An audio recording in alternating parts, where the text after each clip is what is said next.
YouTube, and welcome to another episode of the Albino Rhino Beer Review. Today you have the Rhino, and we're looking at myself. We're looking at me. Yeah, this is where we're at. We had the night off, and I haven't been able to do one of these really during the weekend because lately I've been closing every Saturday and every Friday, and that's fine. I need to do my work and all that fun stuff. Sorry, I'm just trying to untangle a cord as we're talking. But I figured, hey, well, at first it was that we were going to do a interview with a Rhino segment, and then Chris didn't have internet, so I decided to do this. I put out the feelers to the usual suspects, and most people said they couldn't join tonight, so it might not be anyone here. Who knows? I might just be talking to myself. But I mean, if I'm being 100% honest with myself and honest with everybody around me, I need to interact with some people sometime soon before I go completely insane. Because, yeah, I'm not doing as great as I usually am. Having a bit of problems with some of the stuff that I used to deal with sneaking back in. And so I came on, even if nobody can be here. I'm like, you know what, we really should go live and see how things are, and just chat, and maybe I'll get some people to chat with me, maybe I won't. We'll see how long I do this for, because if nobody comes in, there's no real reason to keep going. But yeah, that's where I'm at. And again, I know being in Saskatchewan until the time change happens, there's a lot less people that are available for the times. Like I would have went live around 5, but nobody in Ontario was really up for it. So I'm like, well, if nobody in Ontario is really up for a thing, I'll wait a little longer, take the dogs out again, do a few more things around the house before I come live. So that's what I did. Holy shit, the dust in this house. And the dust is all because of the cement work I'm doing. I need to find a better way to get this cement work done, because I am filling this room with dust, and it's going up into the circulate, and it's not good dust to be up in the air. It's fucking cement. It's what the fuck is on my camera? It's like, it's cilia and shit like that, right? It's not stuff you want to be breathing in. It's not stuff I want my wife or kids breathing in. If I do, I do. Yeah. So I mean, there's things I guess we could talk about if we wanted to, and if we don't, we don't. Again, I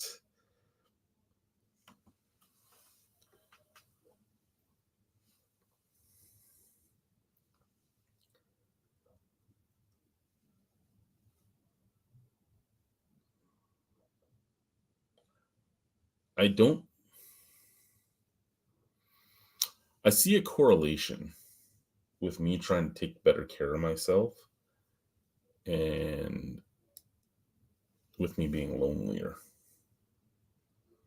Because I tried to take care of my mental health and everything else, and I seem to have lost a lot of what I used to have. And a lot of connections I used to have, and then trying to better my life so I wasn't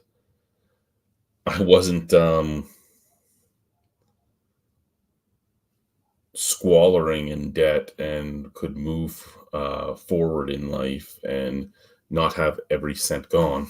And now I'm back at the point where I'm squalid in debt with every cent gone, every pay.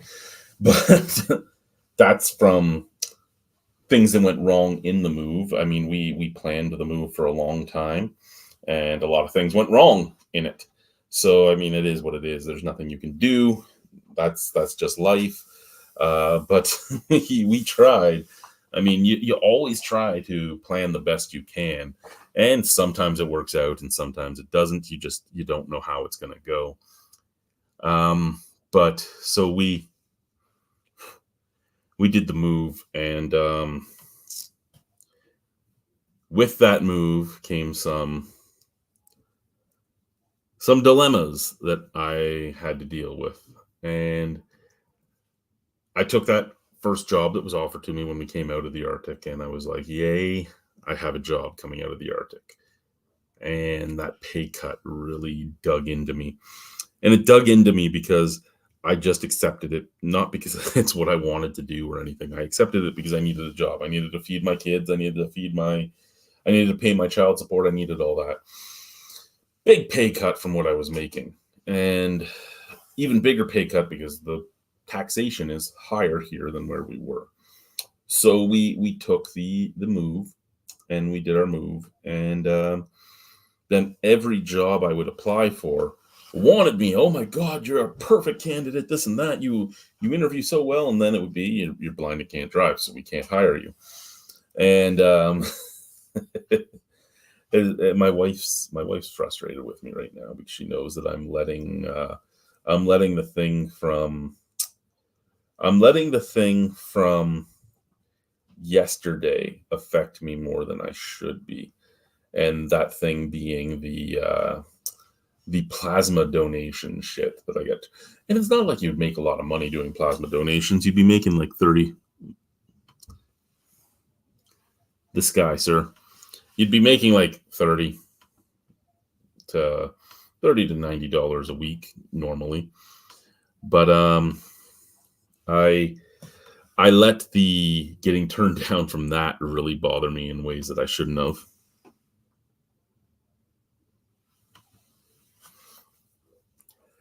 Yeah, no. My wife's doing it to try and help pay down some of our debts faster, and she talked me into it. She knows I hate needles and everything else. Not coming from a guy covered in tattoos, I hate needles. I got myself worked up to go and do it, and we went in, and like I was telling the story on the vlog, I go through all the screening, like 2 hours of screening, plus like 45 minutes of a screening test when you're at home before you even go. So 2 hours and 45 minutes of screening. Everything's fine. They test my blood protein levels and all that, and they're like, oh, this is perfect. This is exactly what we want. You're right in the ranges we need. And then I get to the nurse, and she's like, there's something wrong with your vision. I go, yeah, I'm legally blind. What, do you have one eye? Do you have two? I have both eyes. I have a little bit of vision in both. Well, why? I'm albino. What do you mean? I have albinism. What's your doctor say about that? That I have albinism? What's albinism? Are you not a nurse? And then I'm like, it's a genetic disorder that affects my pigmentation and my vision. Oh, it's a genetic disorder. I can't have you do this then. I go, again, it's a genetic disorder that affects my pigment and my vision. It doesn't affect my blood. I've donated blood hundreds of times. Oh, no, we can't do it. I go, really? Because Canada Blood Services loves my plasma. Oh, well, you might pass that on to somebody else. Do you understand how this genetic disorder works? I'm not passing albinism on with my blood. Otherwise, my wife would be a fucking blind whitey. Be a lot of women in that those few years gap where I wasn't married. They would be walking around as blind whiteys. And so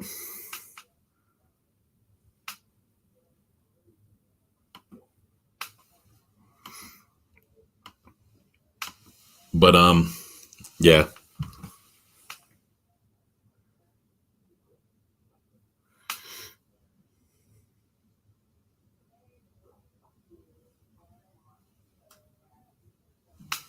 Oh yeah, I've donated blood many a time in my life. And usually Canada Blood Services doesn't get my plasma. They want my plasma, but they don't normally get it. Now that my arms aren't as big as they used to be, they could probably get it better. But when I had the big muscles, the way the needle went in, they didn't want me squeezing the stress ball. So because I wouldn't squeeze the stress ball, it took a long time to get blood out of me. So they wouldn't get the plasma out of me those times. Chad? Yes. Are you doing a live stream? Yeah. Okay, I'll bring your dinner down then. So it was a pharmaceutical company that pays you for your plasma because they make their medication out of your plasma. Wasn't And again, it was the nurse didn't even know what an albino was. She had no idea. And yeah, I even called them out on their on their Facebook page about it because they were posting about how they pay the most of everybody and all that. I go, unless you're albino, because somehow pigment affects your plasma. And I got a message from them like within minutes. They're like, "What are you talking about?" I'm like, "I'm sitting in your waiting room right now, waiting for my wife to get out of your machine. I'm not allowed to donate because I'm albino." They're like, "But that makes no sense. That wouldn't affect anything." I go, "Well, you wouldn't think it would, since you screened me for everything: sickle cell anemia, CJD, AIDS, hepatitis, syphilis, gonorrhea, chlamydia, everything that mattered. You tested me for, but I'm a blind guy with no pigment, so I'm not allowed." There isn't really another pharmaceutical company here in town that does that. They're the one. It's not like it even matters. Like, I don't care. I'm just bothered by that. Especially because after the nurse kicked me out and I'm sitting in the waiting room playing on my phone, like 4 people that left came out and they're like, "Oh, we were right, you are," because they saw how close I was to my phone, right? They're like, "You are albino. I was arguing with my partner about whether or not you were just an old guy or if you were albino." And I'm like, "No, he's albino. He's young. There's no wrinkles on him. There's none of this. There's none of that." And see, now we see the video. And I go, maybe you should be the nurse here. Because apparently their phlebotomists are fine with me. Their everybody else is fine with me, but their nurse doesn't know what I am.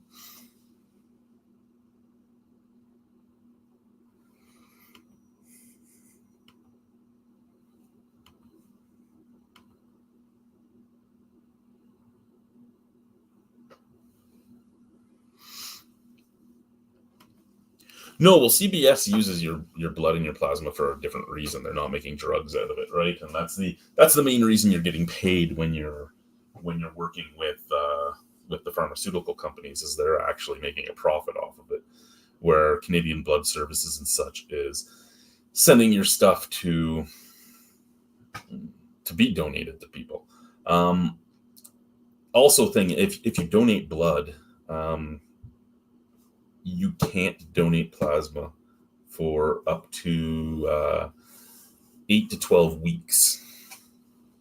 It's really intriguing, and the machine is really weird. It pulls all your blood out, then a centrifuge removes the plasma, then it pushes all the blood back in you with saline to counteract for the lost plasma. And they pull blood out of you 5 times and centrifuge it and re-inject it into you all 5 times. It's a really intriguing system. It really is.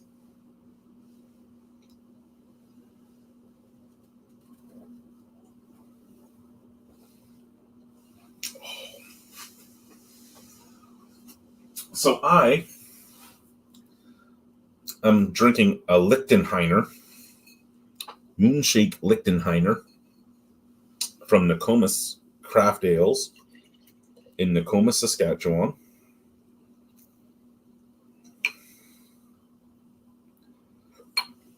So this would be a smoked sour beer, is what it would be.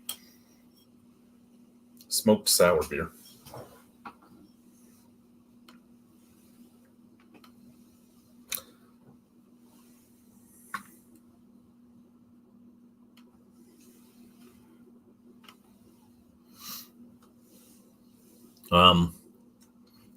Yeah. If anyone wants to join the stream, I know you have the link, Paul. You guys are more than welcome.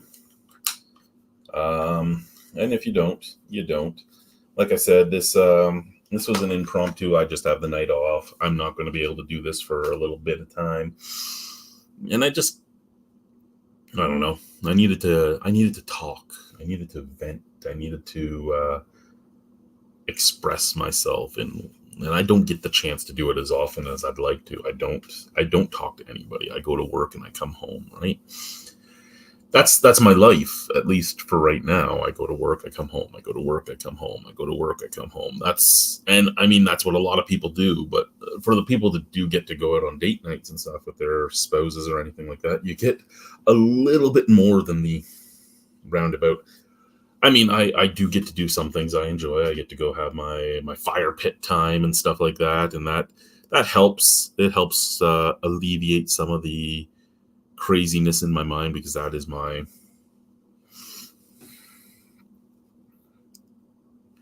that's my nice place, right?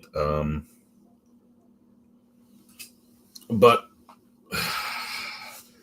even though I am introverted, I have extroverted characteristics, and I need to have that social aspect in my life, and I just haven't had it in a long time now, and it's starting to get a little old. What the hell's all up there? Oh, just all my crates and stuff. Okay.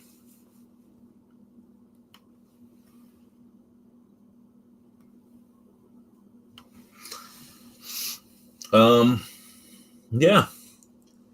Nice thing about today was I got to go pick my kids up at school. I don't get to do that usually because I'm usually working during school hours.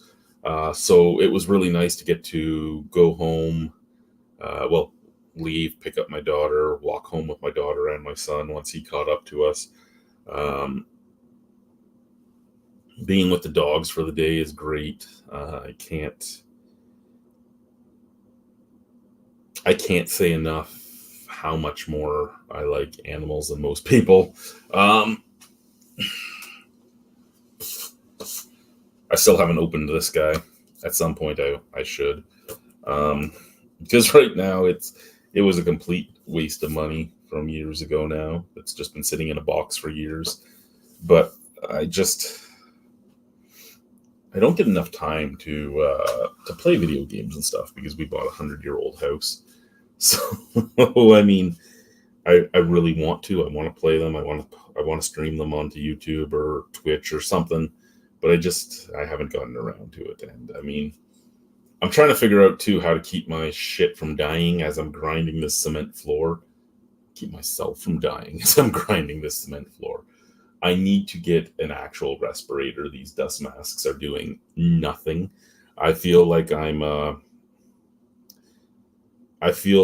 Bane from or McBain from Simpsons, The goggles, they do nothing. Because the mask, it does nothing. I can still taste the cement dust in my mouth, which means I'm drinking it up into my lungs. I shouldn't do that. Oh, maybe that's why my body's done.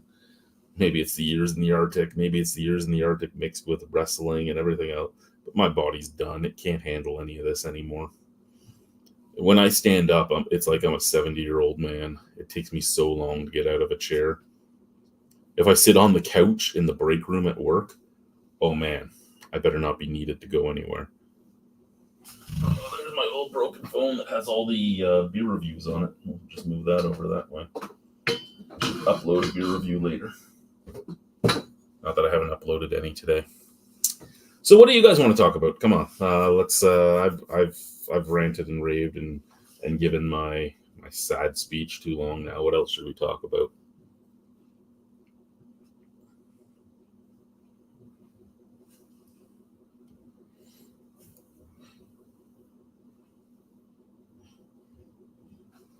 My wife's going in for her third donation Saturday after she dropped me off at work, she was saying. She's like, oh, that one I'm going to make $85. I'm like, shut the fuck up, woman. You're lucky you have pigment. She has diabetes. They'll take her plasma. I would think it would be dangerous to take plasma from a diabetic. because your plasma is like all the sugar and everything else and electrolytes in your blood. I would think it would be dangerous. But I guess I'm wrong.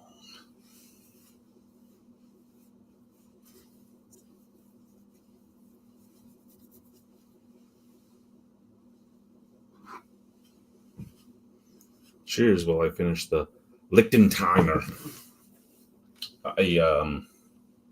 I don't even want to tell any of you what that bottle cost, because it was not a nice price. It wasn't. Because I don't know why. I don't know why bottles are so rare and so expensive here. I'm trying to tap that one in, and apparently it is not.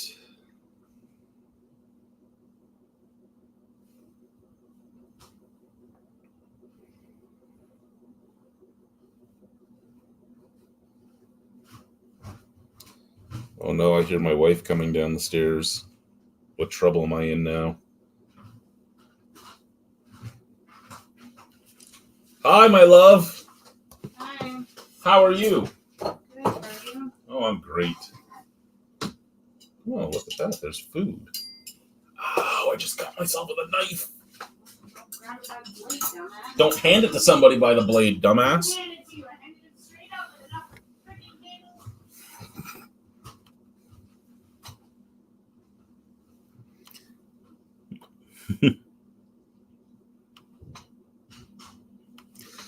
The weather in Saskatchewan today has been odd. It's rained a bit. We were supposed to have thunderstorms today. I still have all this painting I have to do on the exterior of the house, and I just haven't gotten around to it. But so it rained today, so I couldn't finish one of the things I had to do, which is the front steps. The front steps have to be rebuilt. They built them last year, and they built them with regular wood. It wasn't pressure treated or anything, because, why would you do something with the proper wood? I mean, that extra 75 cents for pressure treated is going to make or break your budget when all you're doing is building a set of stairs. Didn't build a porch or anything, just a set of stairs. So you may have spent an extra $20 to build what my staircase looks like. And even underneath the staircase, they used regular, and it's touching the ground, because why wouldn't it be touching the ground? But they used just regular 2x4s and shit to frame it out. So it's not framed out with a proper runner or anything. It's framed out with 2x4s that are going step down, step down, step down, with no supports going across. So I put some supports going across, so you took away the waviness as you walk up and down it. And I'm going to, because that was like a $4 repair. And then I'm going to stain them to try and make them survive another 2 years, which gives me 2 years to pay off my debts. And then I can actually rebuild the stairs, and I'll rebuild them myself, and I'll rebuild them properly. Won't cost me that much to do them. But I was going to go stain them today, and I had a half gallon of stain left of one of the stains I use for the soffia and all that, like the soffits, the fascia, all that type of stuff. The front panels of the roof that are all exposed now because the paint is chipped off. I had a half gallon left of that, and then I had a full gallon. I was leaving the full gallon because I'm like, the full gallon will finish everything I have to do. Half gallon will do the staircase. And I was looking for the half gallon all day. My son did something with it. My son likes to touch things that aren't his. My son likes to fuck with things that aren't his. My son likes to cost me thousands of dollars in shit.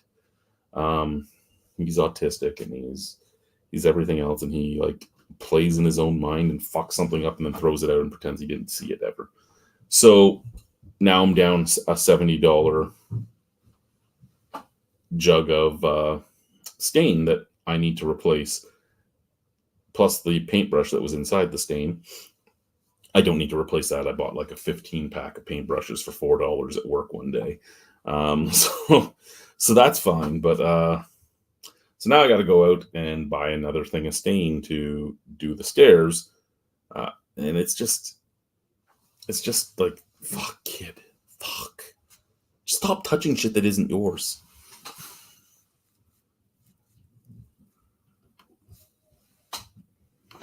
But yeah, so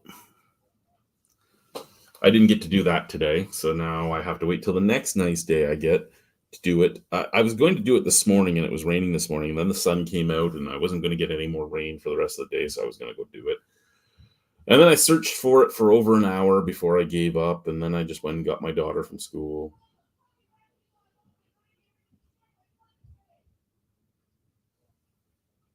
Apparently he's getting yelled at for something about barbecue sauce.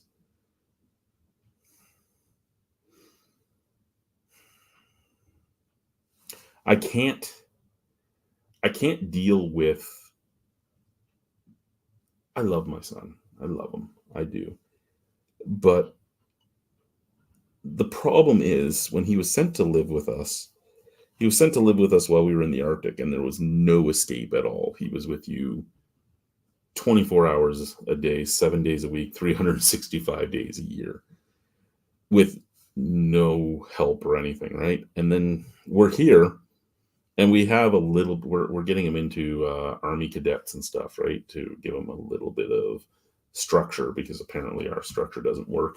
But that will be the only break from him we get for the whole year, because we don't have family here.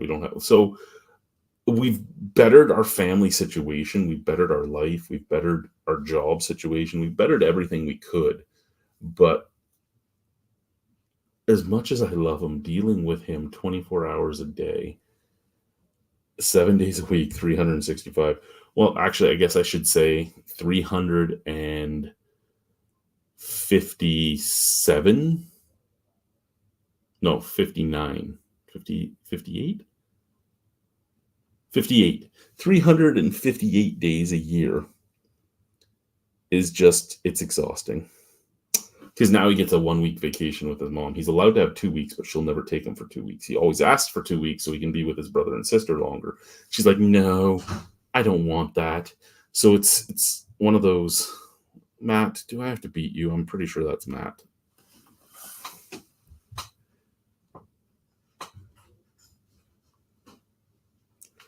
Matt, I'm going to have to beat you. Thank you very much. I'm going to have to beat you. Yeah, and the family's doing pretty good. Like I said, we're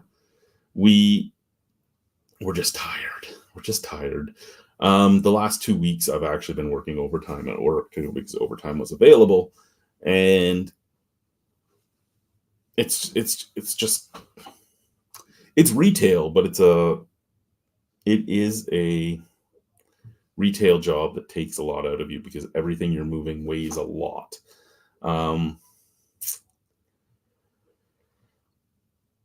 And we're busy as fuck. So I've been tired. When I go in tomorrow, I'm going to get in trouble for something I forgot to do about 3 weeks ago. And I'm like, I don't know when you guys wanted me to do it, but okay. I do love my job. Don't get me wrong. I actually, of the 3 jobs I've had in the last 6 years, this is the one I've really enjoyed. The North was fun to an extent. The North was an experience.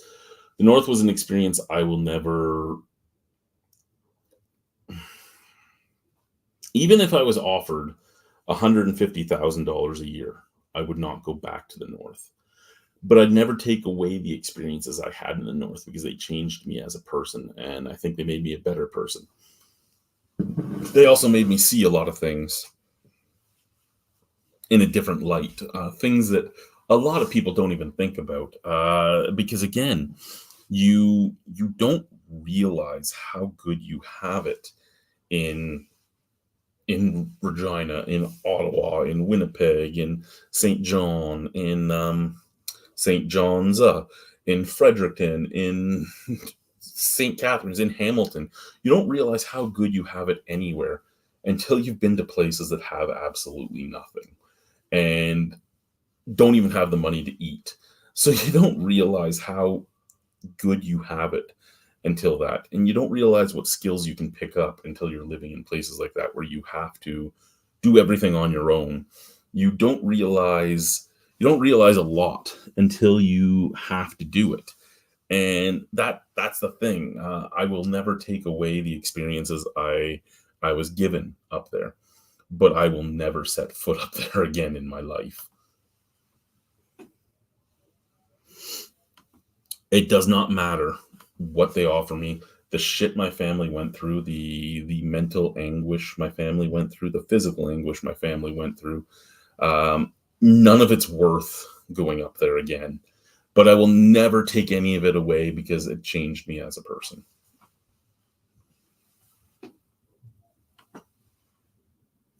It really is a different world. And it shows you as well. And again, there's a lot of amazing people up there that are trying to better their communities, trying to better themselves. But two things happen as well. And it opens your eyes to a lot of other things. You see where the stereotypes come from, and you see them firsthand. You see those stereotypes you hear all the time firsthand. But you also get to see what causes those stereotypes. What was the socio-economical reasons that these stereotypes exist? And it really opens your eyes to a lot of things in the world. You can see in certain parts of the North true systemic racism, and you can see where it comes from. And then you can talk to people that you know in the South, and you can hear what they say, and you can understand why they think that way. But at the same time, you can understand why it happens that way. And it's one of those things where it actually, again, makes you a better person. It makes you more empathetic, and it makes you more able to try and help if somebody wants your help. And I mean, again, it's something that I don't ever want to take away from myself. I was given a great experience in that time up there, but I never want to go back. Never, ever in my life do I want to step foot there again. I've dealt with enough. Hell, I'm not even up there anymore, and I still deal with some of it because there are people still on my Facebook and everything else. And I talk to them from time to time. But I get pulled back into the drama, even though I'm not there.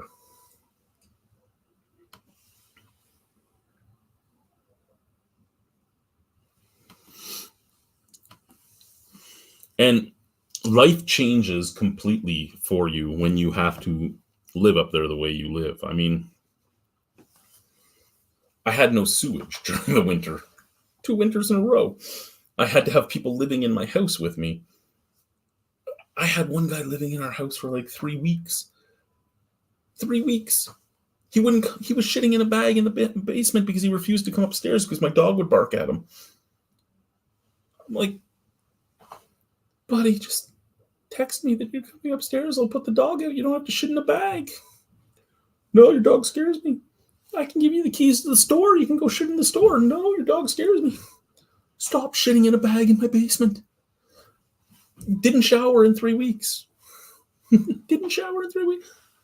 And he was sleeping right below us. It's a shitty ass built northern house, right? It's not like there's any sound resistance, so I'm used to fucking my wife every night. Do I get to fuck her for 3 weeks? No, I'm not supposed to. That was the worst sex of my life because we decided to do it anyway, but it was so slow and shitty.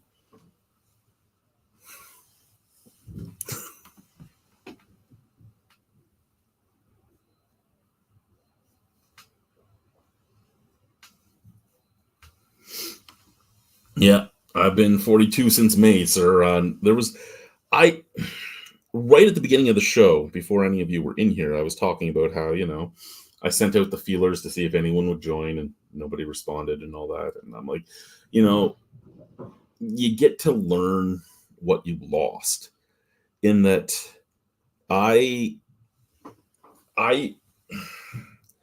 when I wasn't taking care of myself, when I was in the worst place in my life and wasn't letting people know where I was, when I wasn't talking about the fact that I had tried to unalive myself as many times as I had and all that, I had people around me all the time. And I'm an introvert, but I have extroverted tendencies. So I need the people every once in a while.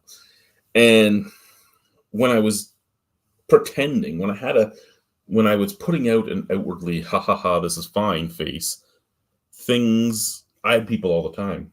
Once I started taking care of myself and doing the things that I knew I needed to do and bringing people into my life that I knew I needed in my life, a lot of those people disappeared. And then I went to the north, and I don't have the people anymore.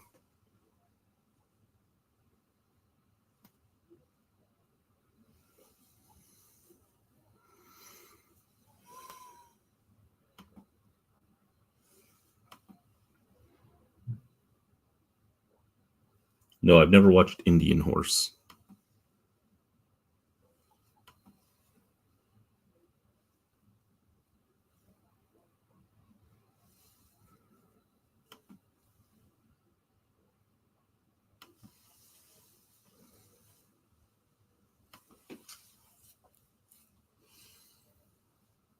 I have lived in Inuit territory. I've been to Dene territory. I've lived on a Cree reserve, and I've lived on an Oji Cree reserve. Again, I see now, having lived in all those places, I see the things that a lot of people talk about in the South. A lot of people that have no idea what life is actually like up there talk about. And I see what causes those actions and those behaviors. And it's not something that's ever easy to fix. But I think a lot of people need to live in these places to understand what's going on. But most people will never live in those places. They'll never let themselves do it because they don't care to see it, because they don't want to open their eyes to anything.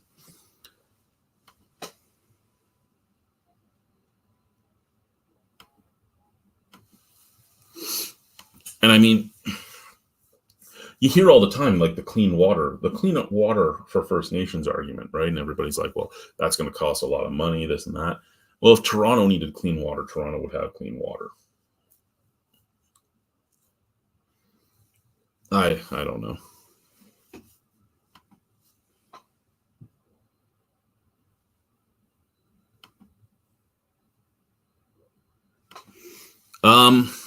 The brightest the sun has ever been in my life has been here in Saskatchewan. Even in the north, it wasn't as bright.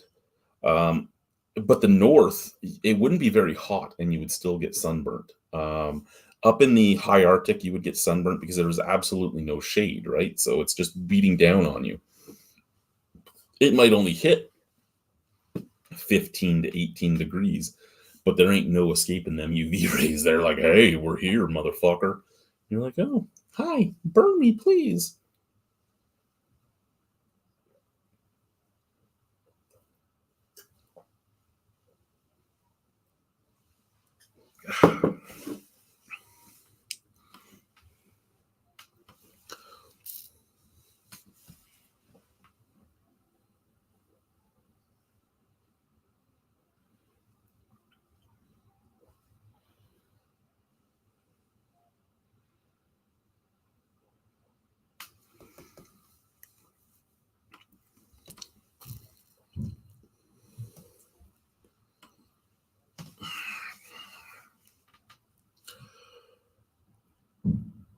The Canadian government's done a lot of bad things that they sweep under the rug. The turning the Inuit into the first layer of defense in case the Russians ever came over, moving them further north, killing their sled dogs, and basically abandoning them in places that were very inhospitable. The thing is, having lived on different reserves, having lived on different reserves, having lived in different Inuit and Dene communities, having worked in several Inuit and Dene and First Nation communities, because there was times where I would be in communities that weren't the community I was stationed for. There's not a lot of people that still follow their traditions. They're stuck, and they're stuck between a rock and a hard place, because they're stuck between the assimilation that they've already allowed happen and the fighting to keep the old culture. And it's a battle that is not going to be easily won. It's not.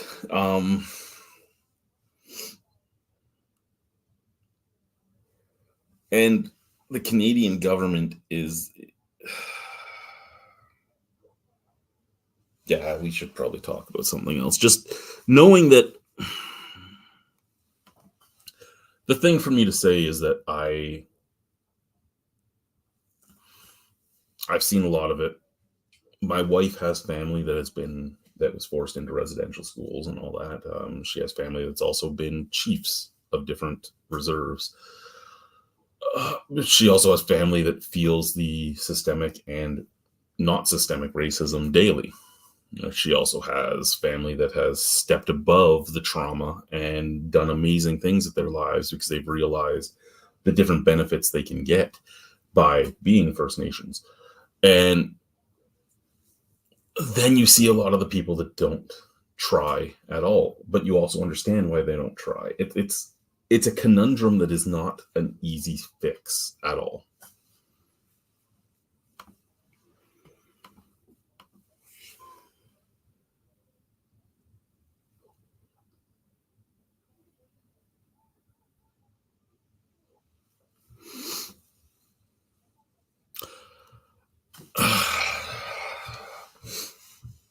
Again, having met Alicia's family, who would hide in the wilderness with Alicia's grandmother to not be ripped from their families and taken to residential schools, I wouldn't say it was a misunderstanding. Hearing the stories of we had to hide in a cave for a week while we were searched for before they would leave, it wasn't a misunderstanding. And I think too many of us try to sugarcoat what our country has done. But that's a conversation for a different type of channel, I think.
Here's the thing.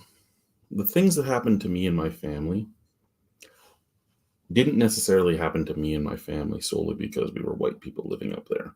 That shit happens up there on the daily basis to their own people. Theft is huge. Rape is huge. Assaults are huge. Murder is huge. Black market smuggling of alcohol and drugs is huge. So to think that it's solely because I am the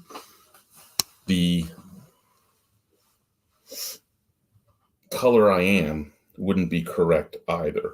There is a lot of shit that has gone on up there that most people don't realize and won't be fixed for generations, if at all.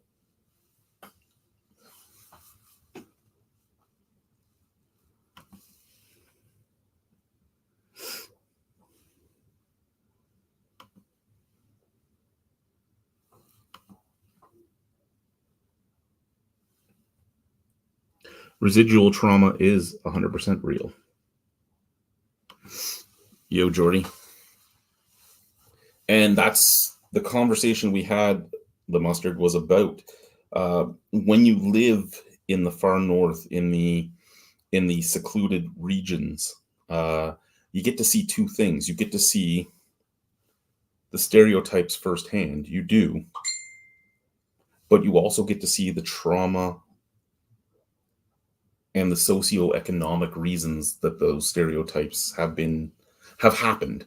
I shouldn't even say been created, but what has caused the behaviors that are the stereotypes. You see them both, and it's a really saddening thing because there's not much you can do about it because you are the outsider. You can't fix it. All you can do is support. It's unfortunately, and I mean, this comes down to me as well. I mean, I had different trauma growing up, but a lot of my growing up trauma is the same type of stuff that some people up there would have dealt with. And the sad thing is, nobody can help you but yourself. It's up to you to change the things that happen, which is why I applaud Alicia's First Nations family that have, stepped above and changed a lot of things, even though we as their family have gotten to see them deal with the systemic and not systemic racism that they've had to deal with. And good day, Guy. Hello. What's up, Hear sir? me good? Oh, yeah. Okay.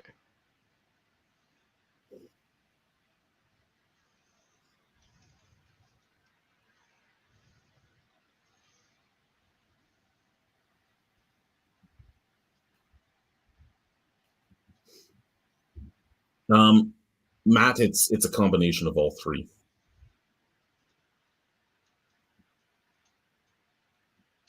And now that Guy's here, we can segue out of this conversation. At the new house. At the new house, congratulations. You liking it there? Oh yeah, still getting stuff sorted out, but much bigger. And have a backyard, which is kind of nice. Apparently, I'm getting a cat this weekend because that's what I needed. Another animal. Oh boy. Yeah.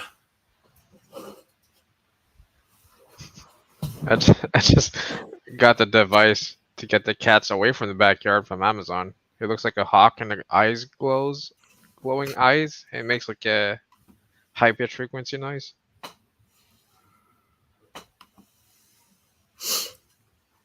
And yeah, no, I don't mind that we talk about that stuff, guys. It's just I know that there's a lot of people that would come on here and be like, "No, he's doing."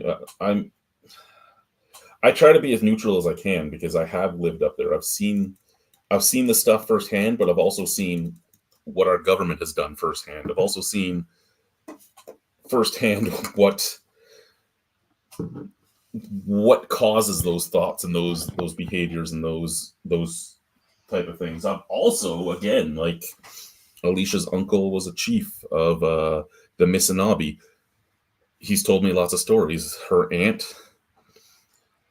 Two of her aunts had to hide in caves with her grandmother so that they didn't get taken away to residential schools. Another one of her uncles was in like I've had so many conversations with so many people, and again, they came out of it in a different way, and it's how you take things. I mean, I came out of my shit in a different way at first, and I was ready to give up. I was not a happy person. I did a lot of bad things because of my generational trauma and everything that happened to me and my residual trauma.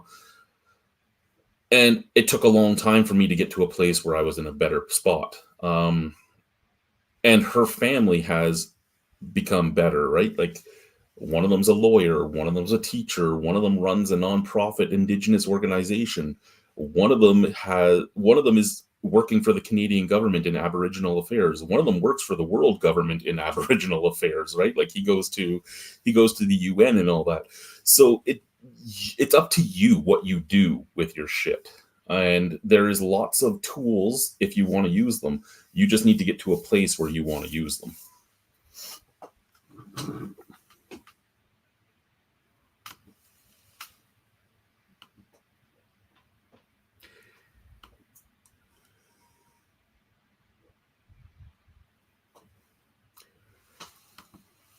Was it you, Mustard, or was it PD that kept telling me to have the Nokomis kettle sour because it was fucking good?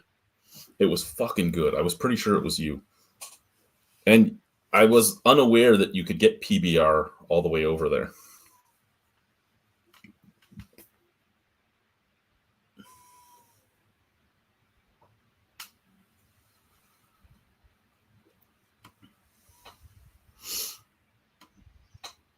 Not to make fun of what we were just talking about, but that's what she said. No, but you are correct. It is. It's a very deep situation. When I took my job with the Northwest Company, one of the things we did was a college level course, which was cultural sensitivity. And our cultural sensitivity teacher his name was Harley, and his family grew up in a reserve in northern Manitoba. And his entire conversation was about how his family got off the reserve because they realized the toxicity of the reserve would eat them alive. And they got off the reserve, and every one of them used their government-funded school and all that to better themselves. And he has a doctor in his family. He is the one that teaches cultural sensitivity at a university in Manitoba. His parents both had great jobs. His other brother is a lawyer. So again, it's a very deep thing, and it depends on what you want to do in your life or how you decide to deal with something.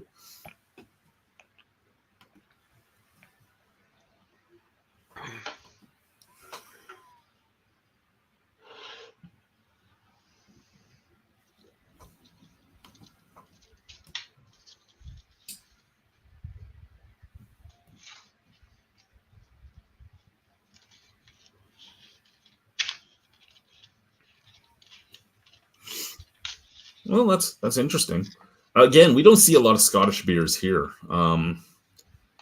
Innocent Gun, but Innocent Gun, the Innocent Gun we get here now is brewed here in Canada.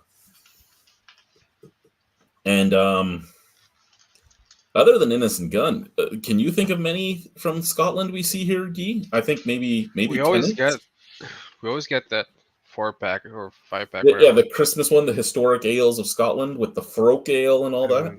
The one, I think with the mouse, it's like a aged stout porter or something, has a like mouse on it. Oh, we used to get Ola Dub, right? I think that's the one. The It's always there. It used to be really good. Yeah. Used to.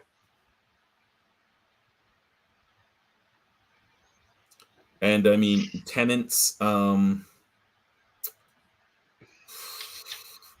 Brewdog stuff. Yeah, Tennant's is always at certain LCBOs.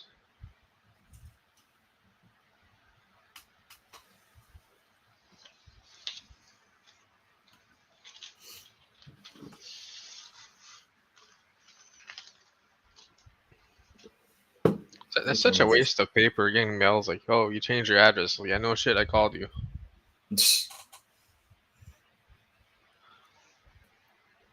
So how has everything been since you moved? Have you enjoyed everything?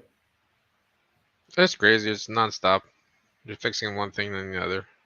And the wife's like, I don't like that. Change that. Okay. Oh, sir, see, that's the problem. You got married. I know. I did it twice. I'm really good at fingering holes in the wall now. I just putty fingers. It's like, fill up the hole. And when there's no water, just spit on it. Let just a little bit. By the way, this week I saw Circle K selling beer in Ontario. What do you think about it? I think it's fine. I mean, you're not getting the same price you would get at the LCBO or the beer store. You're paying convenience store prices. I've seen a lot of people complaining about that as well, which does mean that Ontario has possibly changed the law slightly.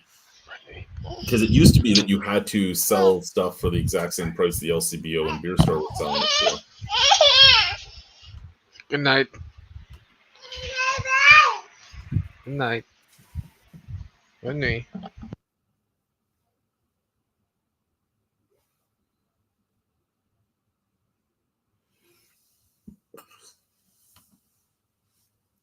But I mean, I have no problem with a corner store selling beer. Never have, never will. I mean, if a corner store wants to sell beer, sell beer. I think there should be more private mom and pop shop bottle shops in Ontario. I think it would really change things. We have like every building. Even butcher's shops sell beer here. Really?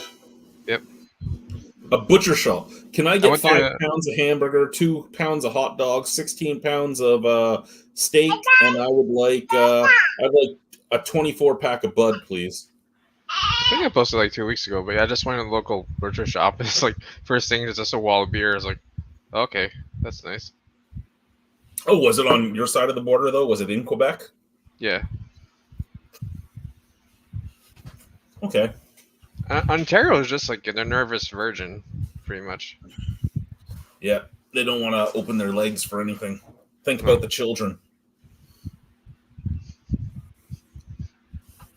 Now we have a juiced seagull.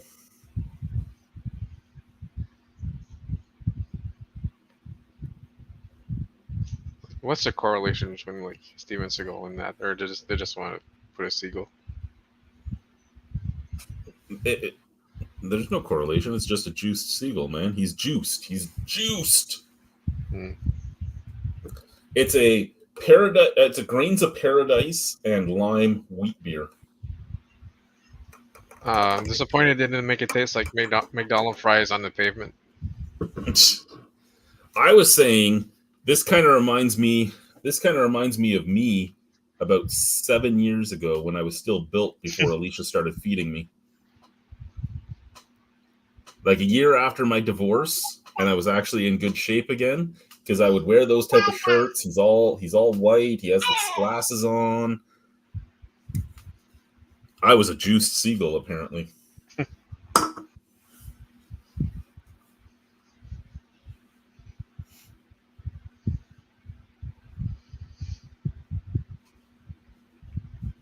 I'm just tapping in these beers as I'm finishing them.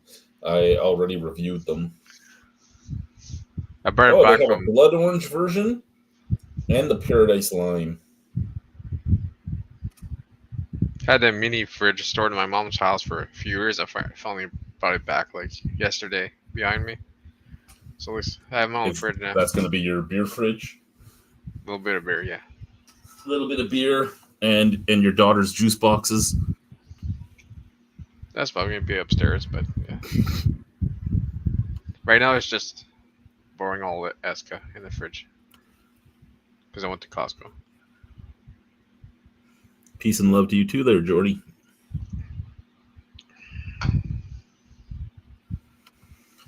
Oh, my wife gets juice out of me all the time, sir. Like I said, that was the worst part of living in the north, when you would have the contractor in your basement and you couldn't just ravage her. Contractor in the basement.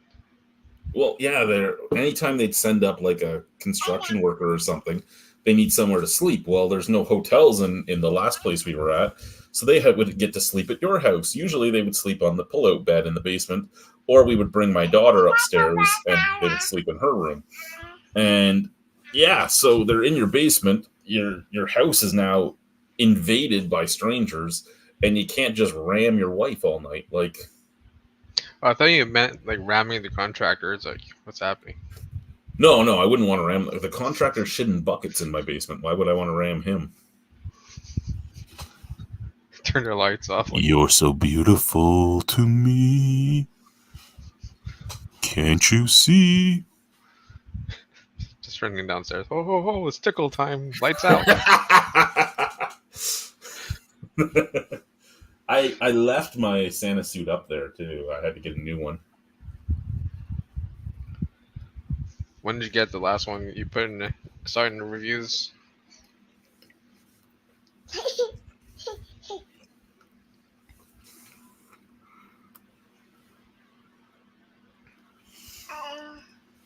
Paul, come show your face, motherfucker. There's a Paul in the wild. There's a Sasquatch here.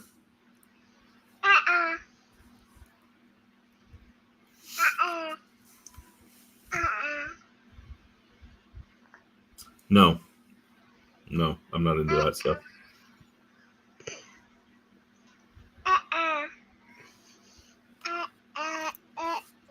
Yes, it was dry country up there. The high Arctic wasn't dry country, but Deer Lake was. Was it both places? They're paying like $200 for a 6-pack or something. You would pay in Pavernatuck if you bought your beer legally, which it had a limit, and the limit was sad, right? When you hear the limit was you could order 2 2-4s of beer from the south per week, and you could buy 1 12-pack of beer every day, Monday to Friday.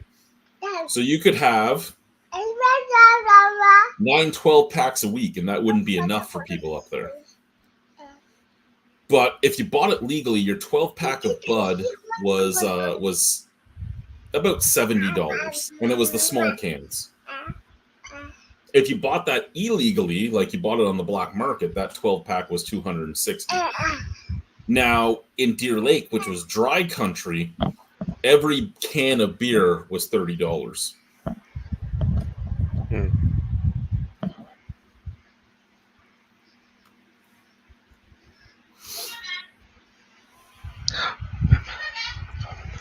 Oh, Paul, tell the kids to go to bed and get on the internet. Rural Pennsylvania internet.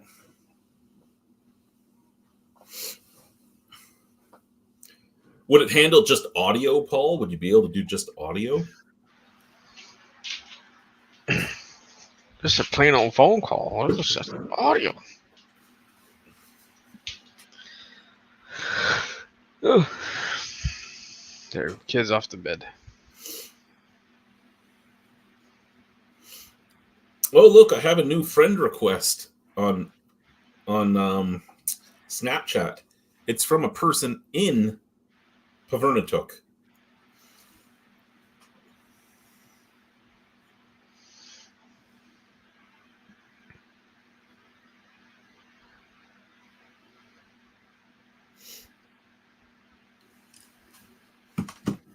So you've been doing some cocking? I haven't done any caulking in a while, sir. It's just there on the counter. Oh, you can see that one back there. Oh, yeah. Huge cock, red cock. Mm-hmm.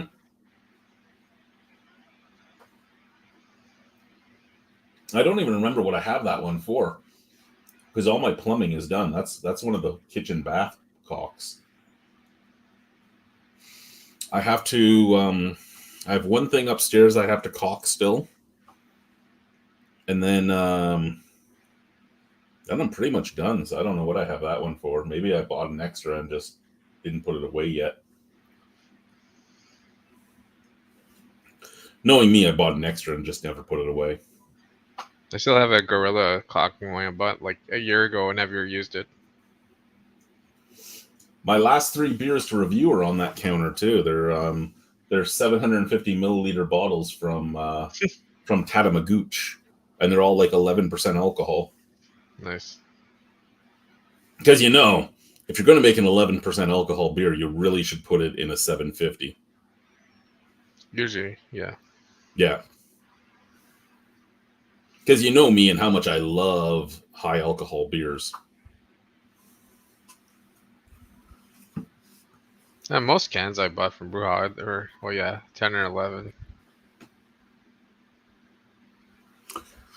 I haven't looked into the legalities of a beer festival in this province.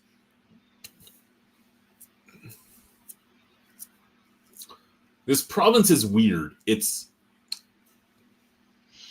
like a mixture of hardcore conservatism and hardcore libertarianism, and it's a weird thing to be in. And it also is very liberal because it's also very progressive, but it's only progressive in certain aspects in comparison to other places I've lived.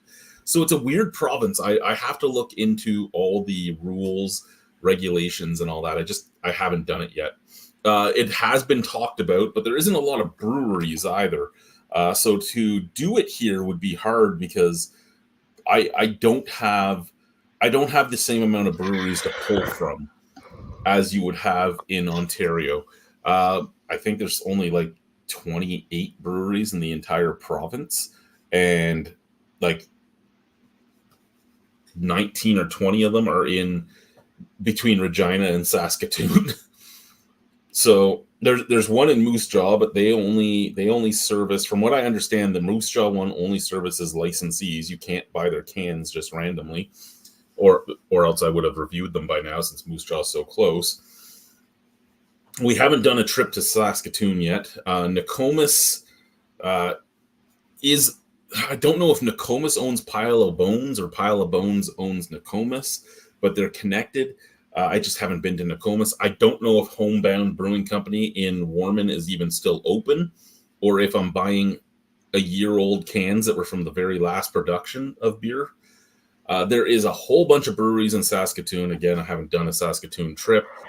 Prince Albert has a brewery, but I don't see any of their beers here. But Prince Albert is a good deal away from here. So yeah, it's just, it's hard to conceive of it working here, but I am going to look into it, especially because my job has contemplated, even if I do it, even being a sponsor for it. So we'll see how it goes, because they love that I do it for charity and stuff too, and they're like, hey, we could get behind that. So we'll see. I'm eating bacon instead of any of the food on my plate. Where's the bacon from then? Well, my wife made pierogies, so there's bacon in the pierogies because we do the bacon and fried onions. And they're homemade pierogies, and they're fucking delicious. The reason I got fat was that woman. Her cooking is amazing.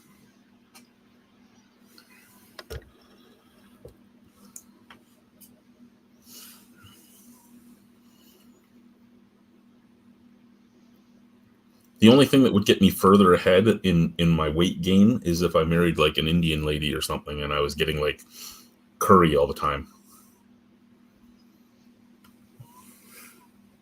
I'm trying to remember what I bought, and then from the African store market.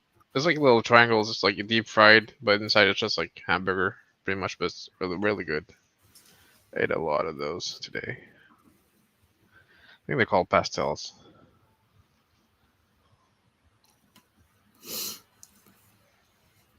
I haven't had a lot of African food in my life. I've had some African bread, and that's about it.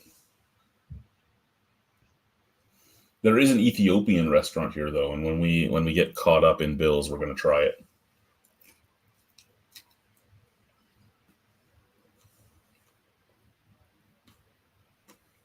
Keep forgetting the pepper they use because yeah, they use freaking spicy. I think it's Scotch bonnet. Like that's their regular cooking pepper.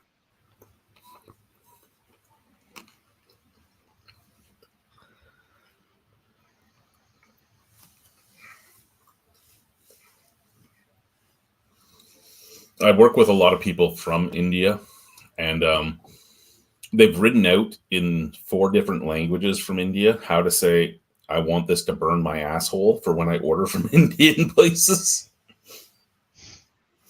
And then they tell me which restaurant are you ordering from. We'll tell you which one of the 4 languages to send the message in. And since they've given me that, my God, the food has been amazing. Before that, they would see the extremely white name saying, give me extra spicy, please. And they're like, oh, he can't handle this. And I'm like, this is so mild, man. This is stupid.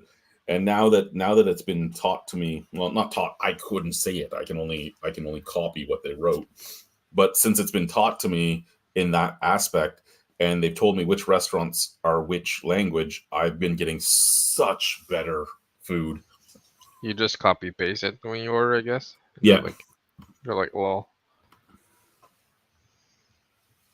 Good night, Matt. Love you. We need to get you in on this again sometime soon. Usually if I do a weekend one and I'm early enough, I usually go on like 5 my time, which would be 7 Guy's time, and then that would be about 8 or 9 your time. So maybe we can get you in on something that way. I know Dave has wanted to come on again, but me and Dave just, right now, we're too far apart in time zones. And I'm speaking the urban Viking when I say Dave. Not the other Dave.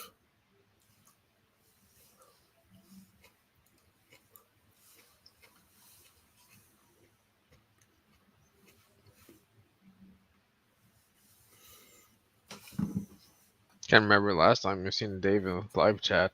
That was like ages ago. A long time ago.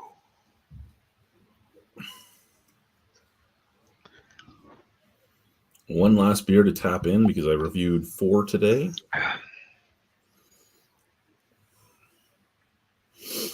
And the last one, I don't even know if I'm going to drink that on camera or if I'll start a new beer because I really did not like it. And it was from Cowbell. And it was a salted watermelon sour. Do like a Min House beer fest only.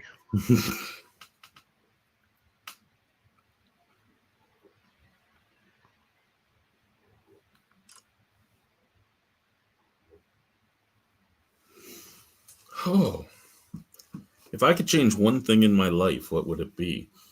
Back in the future.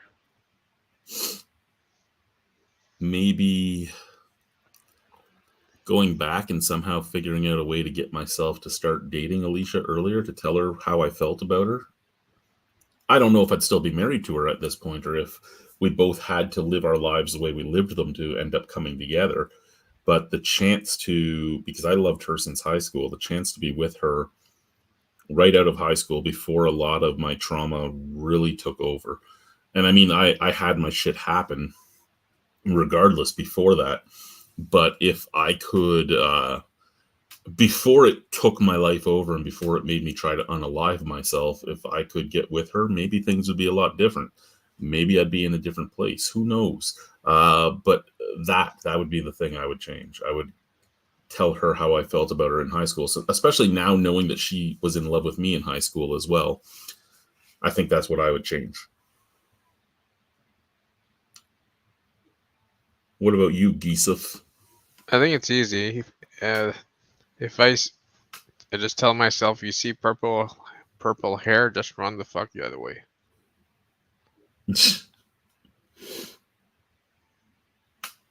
That would have fixed so many things. Thank you very much, Mustard. If I hadn't stumbled across, if you hadn't stumbled across my channel, I wouldn't have known to go pick up a 4-pack of the Kettle Sour. I fucking love that beer. I do. I really do. Do you know where I can get the Moose Jaw Brewing Company beers there, Mustard? Can I buy them anywhere? Like, are they any good? Are they worthwhile?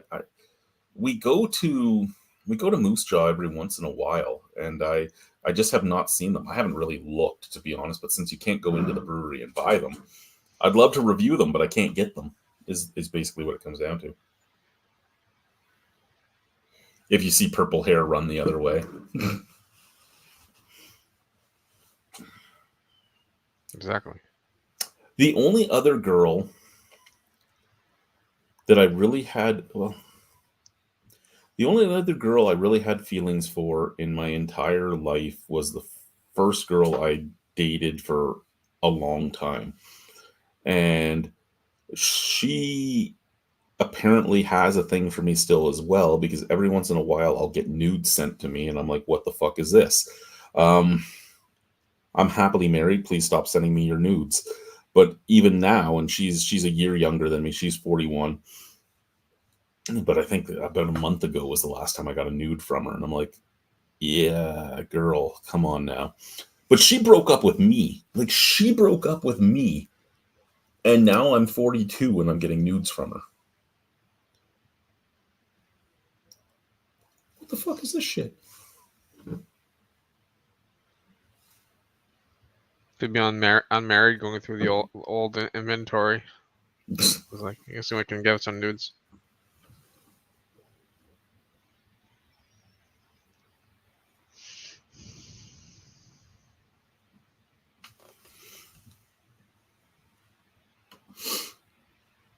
There was another girl that she She went to Samuel Genet in Ottawa, and she used to come to Woodruff all the time just to see me after wrestling practice. And I was too stupid to understand that that meant she wanted me because I had no self-esteem. And she about 7 months ago, I got a text message from her, like Facebook message. She's like, "Oh, have you ever had a day where somebody's name was just running through your mind and then you had to go look them up?" And I show my wife this message and she's like, "She's hitting on you, block her now." I go, "She's not hitting on me. She's just, I haven't talked to her in like 26 years. She's just saying hi." And we're talking back and forth for a little bit. And then she was like, "I'll suck your," I'm like, "Okay, yeah, my wife was right. Block." "Honey, you were correct." "You got to start listening to me when I'm talking about women and what they're doing." I'm sorry. Like, I don't even know what it is. Like, do all these women have Santa Claus? Because I'm not built like I was in high school anymore. I'm a fat poor guy that drinks too much beer and looks like Santa Claus. Like, what the fuck about this makes you want to come and get this? Is it that I'm actually happily married and don't want to cheat on my wife? Is that what it comes down to? Oh, look, he's in a relationship that he wants to be in. Let's see if we can tempt him. Like, is that the entire game? Mm-hmm.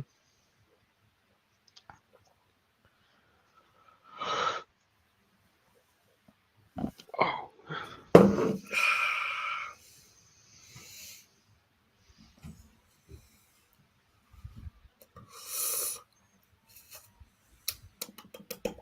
Those were my big plans. Go to Giant Tiger, but I was like, oh, the kid's too heavy. I don't want to go. So I'll just stay home. I had to, because she cried that I had to do it, carry my daughter home from school on my shoulders the entire way. She's getting too big for that shit, man.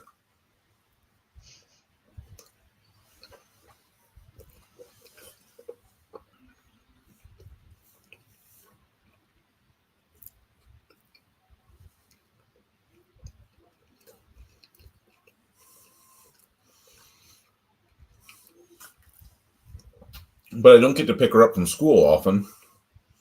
Mm. So, you want me to piggyback you home? I'll piggyback you home, whatever. Like, but she's like 42 pounds now, which isn't a lot. But walking like 4 blocks with 42 pounds sitting up on top of your shoulder, like giggling and squirming and all that, it gets heavy. Yeah.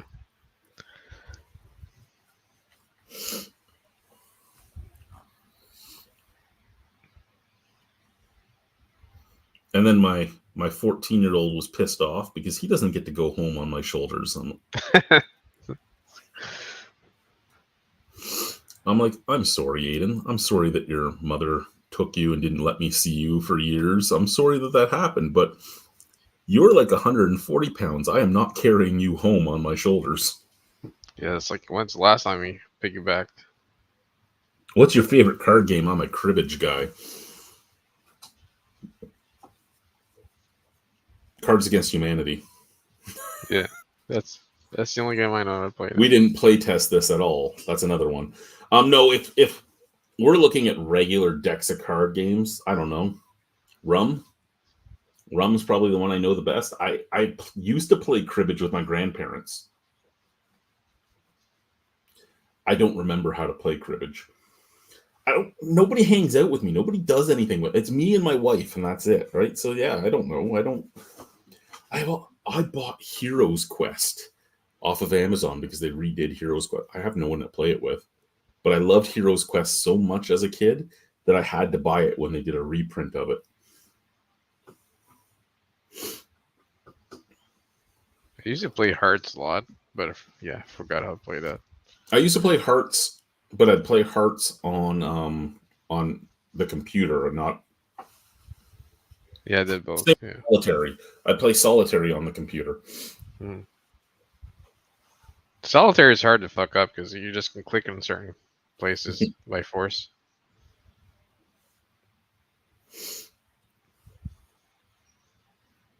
I was gonna say mahjong, but it's not really a card game.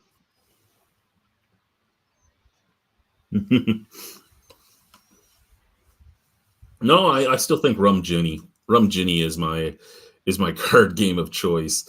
I used to love playing Rum. Or Asshole. I love playing Asshole. I don't know if you like playing Asshole or Guy. There's Or high as school. some people would call it President. But yeah, I would love playing Asshole. Yeah, they were just in high school. We had a lot of asshole. Yeah, in high school we would sit around at lunch playing Asshole.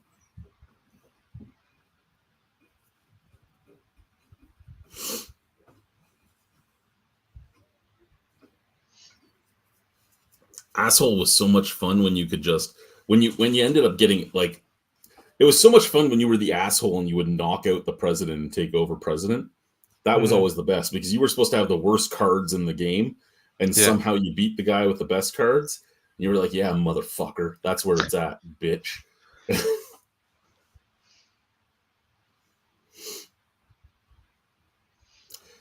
Let's see if I have anything worthwhile in the fridge because I don't want to drink that salted watermelon sour. Who the fuck makes a salted watermelon sour? Like, who thought that would be a good fucking mixture? You know what? Yeah, Salt, sour, and watermelon. This will go good together. My beer fridge is getting pretty empty too. It's almost down to just Minhas beers. That's all you need.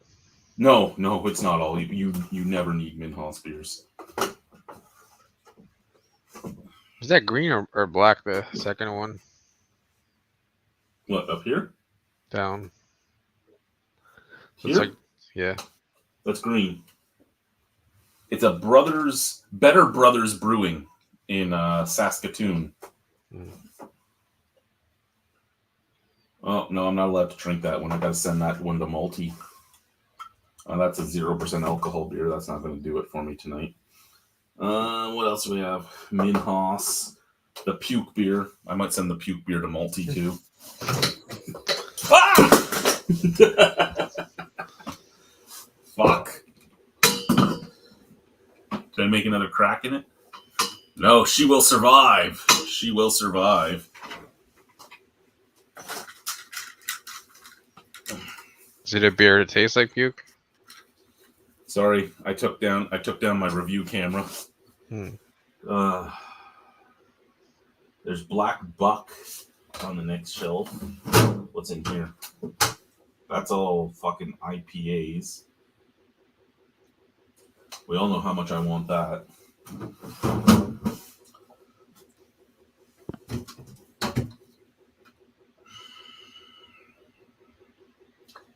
That's all fucking Min. I guess we're drinking some Minhas beers. Guess that's what's happening.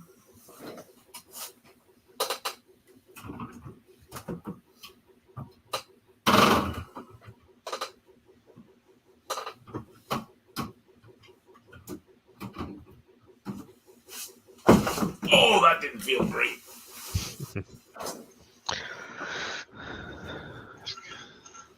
Grab another Esca. All right, so I pulled out 2 beers. I have Nokomis Craft Ale's Evening Star, which is a barrel-aged sour ale with Saskatoon berries. And we have the Grapefruit Radler from Minhas, because I have to drink these Minhas beers. Minge House.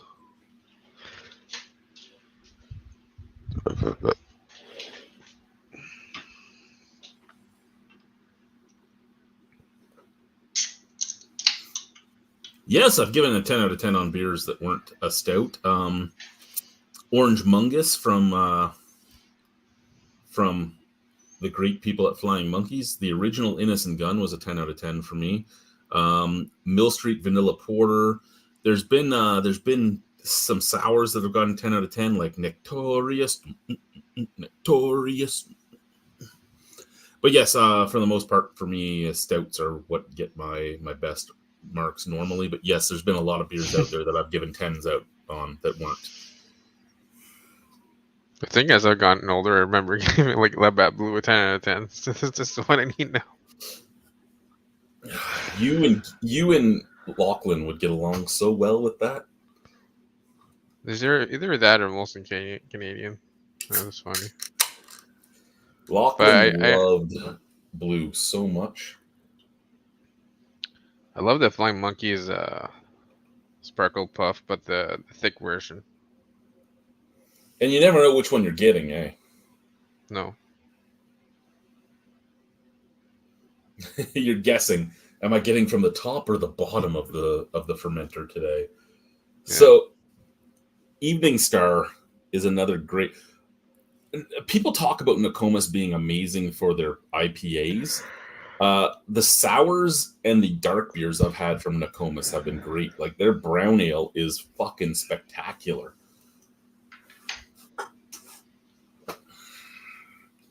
So I have 3 beers left to review, and then I'm out of review beers. I don't know what I'm going to do. I have like 100 reviews on the camera. As long as I don't drop the camera and break it. This is my this is my cell phone from like 6 years ago. No, it's my cell phone from even longer than that. I usually have to keep it plugged in while I'm doing everything. So I have a battery the battery pack that I take outside with me if I do like the fire reviews and stuff. Because if I don't, she's dead in minutes.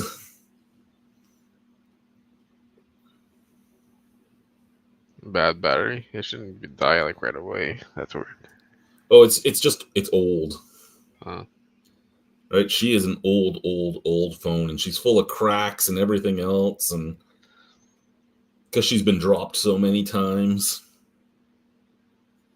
Okay, what am I at on Untappd now? I have 7,316 tap-ins, but 6,721 unique beers.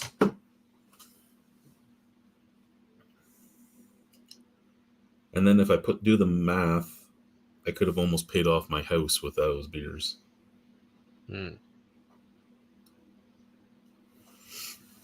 Two dangerous hobbies. Beers and computers, but I sold mine, so that's one less thing to worry about. You have the brother. Do better brothers make good beers? Because all I've been able to get from them, well, all I was able to get from them was what District had, which was just IPAs, and we all know that IPAs aren't really my thing. And I don't like buying 4-packs to begin with, so I never see brothers beers in singles. Are they worth buying? Like, I don't know. This one was worth buying. Oh, it smells so good.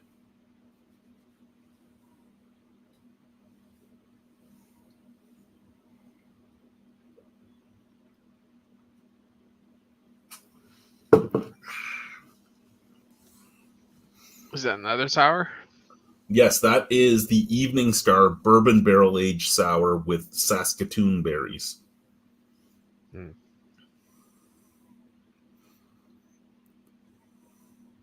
That's a sour that you wouldn't like at all because that's like a traditional sour. It has that very acidic, very tannic taste to it.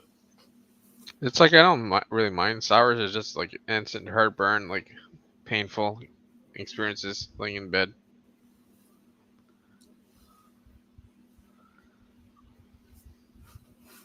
Yes, and that's the type of sour I think would give you those painful experiences.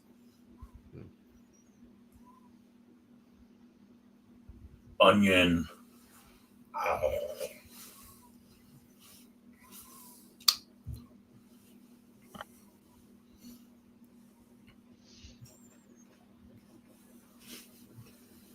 So, because I like making people cringe and giving off too much information,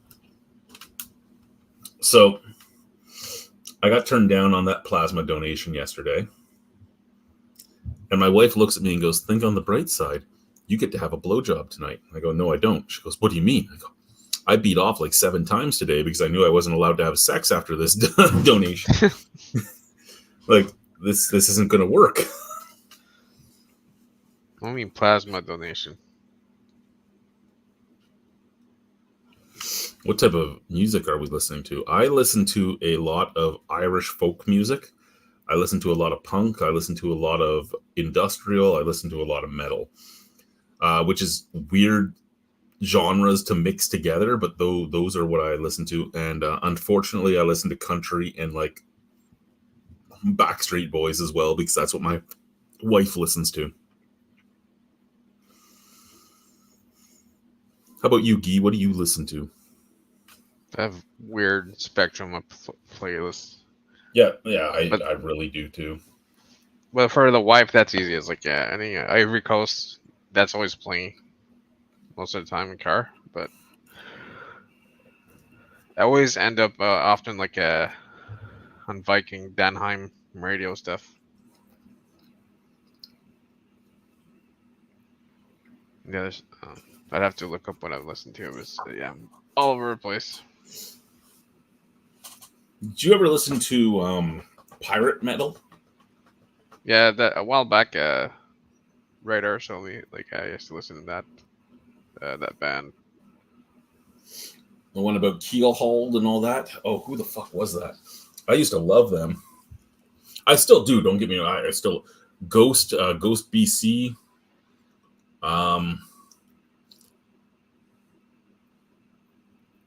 Oh, there's werewolf metal too. I listen to a lot of that. See, like the first track I have, like it's Black Bear powwow music. Yeah, I have so many weird different things. If it's techno, I like Apache.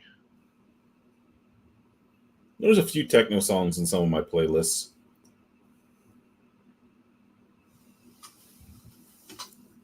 There's a lot of Viking stuff on my playlist. I'm going to look at some playlists right now as we're talking, because I still have a lot of my music playlists going.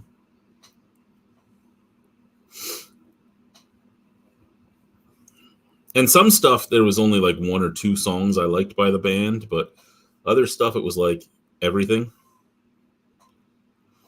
But yeah, like this playlist has like 75 different Irish folk and Irish punk songs in it. And then a bunch of just other random weird stuff, like the New Radicals.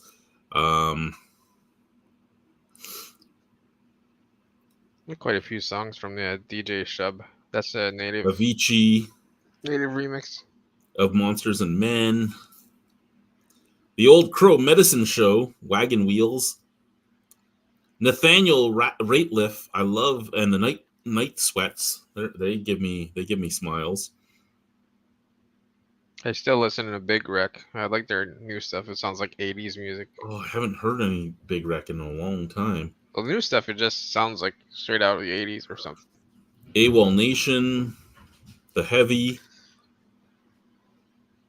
Scottish music, bagpipes, lost song. That's a good one. Edward Sharpe and the Magnetic Zeros. Cherry Poppin' Daddies. I used to like some ska. I listen to a lot of Larkin Poe. what do you call it? Acadian music, like Elisa LeBlanc and Petit Bettyville. But that's French stuff. But it's mixed with English. French English. War Horse from Tanger Cavalry. That's a classic. I'm trying to find the stuff that isn't Irish in this list. Baby Metal. Houndmouth. Chromeo.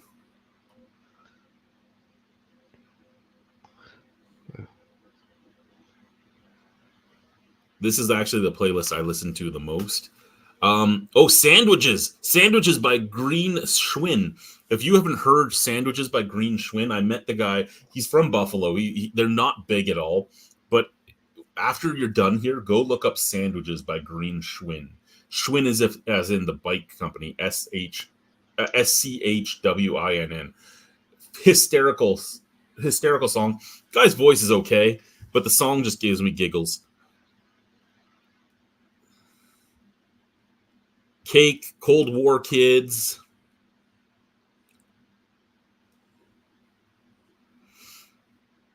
Kyprios. So Kyprios, rapper, Canadian rapper, known for like "This Is My Hit" and his spoken word poem about racism. Great guy. He was on MTV, he was on YTV, he was on CBC with those two songs. He was the opener at the Moose and Goose when I put Mocha Only through the table from Swollen Members, and it was for a Swollen Members song. And he was the guy that was sitting at the bar with me drinking the bottle of booze that one of our bartenders screwed up because she thought Tequila Rose and what the fuck was the other one? It was Tequila Rose and a type of tequila. She thought they were the same thing, and she poured them into the same bottle, so they couldn't sell that booze. So me and him sat at the bar drinking it at the end of the night. He was a really cool guy.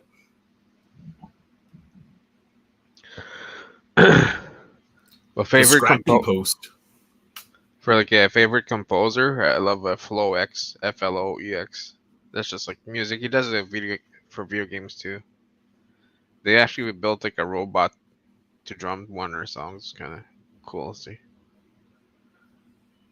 A drum robot. Modest Mouse. That, yeah, listen to that too. Finger 11. Lost Prophets. System of a Down, but that would go into the metal type of stuff that I like. Coal Chamber again, metal. Trust Company, Thursday, Brand New, Boxcar Racer, Boy Meets fuck, what the fuck was that one? Boy Hits Cloud or something? No, I Am a Cloud. Boy Hits Car, I think it was called. Great Caesar. Do you watch a guy on YouTube that imitates other bands doing a different song in that with the band like sings? Oh yeah, and they give him like do this, and he goes and makes a song. Yeah. Yes, I do watch him. He gives me smiles.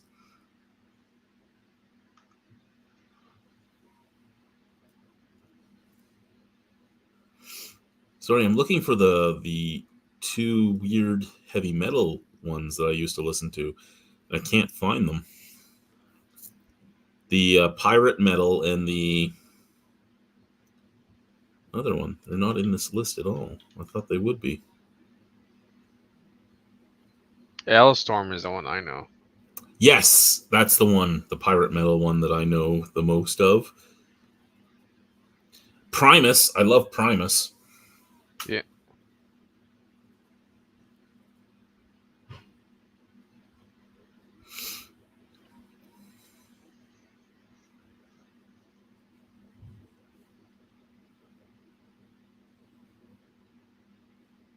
Stabilo. I love Stabilo and Stabbing Westward and a lot of these guys that I'm talking about, it would have been old stuff by them that I listened to. Die Antwoord.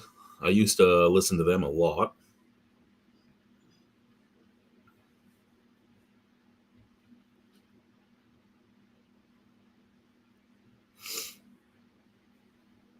CNC Music Factory, Maestro Fresh West, who was from Toronto. Grandmaster Flash.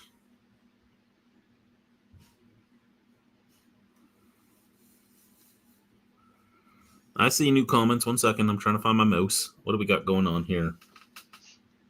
Trying to find the guy who makes the songs and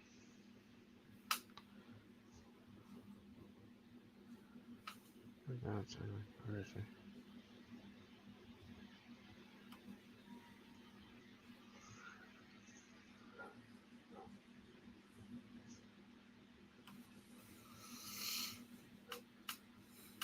Him.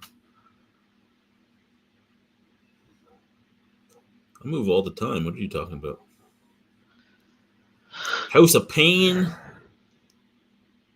Fight. Metallica. He's wishing he never asked this question now. He's like, what the fuck? Green Grass and the High Tides by the Outlaws. That was my favorite Outlaws song ever.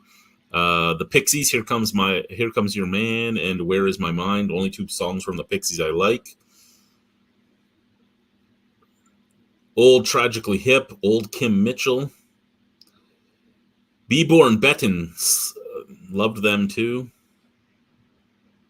Again, such just weird shit. Dead Boy and the Elephants, Stop I'm Already Dead, the theme song from iZombie. Really liked that. Only song by them I actually really liked, though.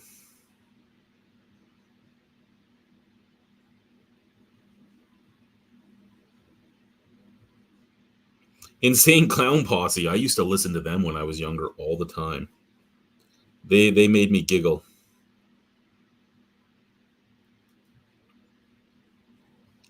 Run DMC, The Offspring. Of a Revolution. Oh, I used to love Of a Revolution. They were another small town band from the U.S. I believe they were from Rochester.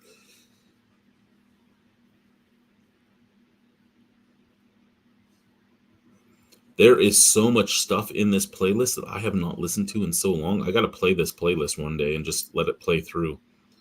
Hoobastank, Incubus, Hootie and the Blowfish, Train, Millencolin, Panic at the Disco, Green Day, Head PE, and I'm just listing these because the list is just so obscure. Meatloaf, Blink-182.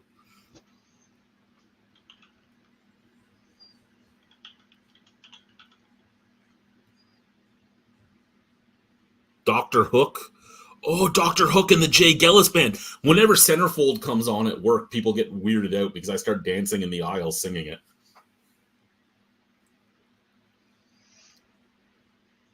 OK Go, however, I will say OK Go, it's mostly only to watch the videos. Their music is okay, but the videos are amazing. The Dead South, which is a Canadian band, I fucking love them. The Hillbilly Hellcats and Reverend Horton Heat, love both of them as well. Now this is giving me the Matadors, band that used to play at one of the bars I managed all the time. I loved the Matadors, and they do have 9 Shots of Bourbon and Teenage Zombie Sluts on YouTube, so you should listen to both of those. Great band.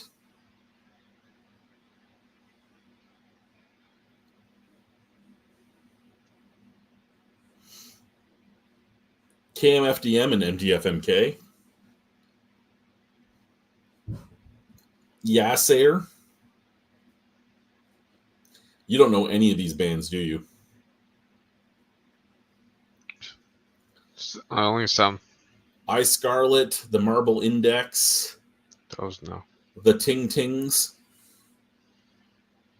Andrew WK. Big Dumb Face, and Big Dumb Face is good because of who is in Big Dumb Face. Prodigy, Placebo.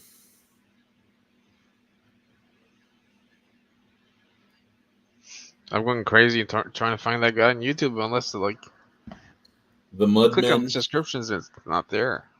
YouTube the Mudmen I used to listen to all the time, and they were a great band. They had 2 bagpipers that also did Canadian Strongman, and the singer was this little tiny Greek guy, and he looked so funny with the rest of the band, but they did great.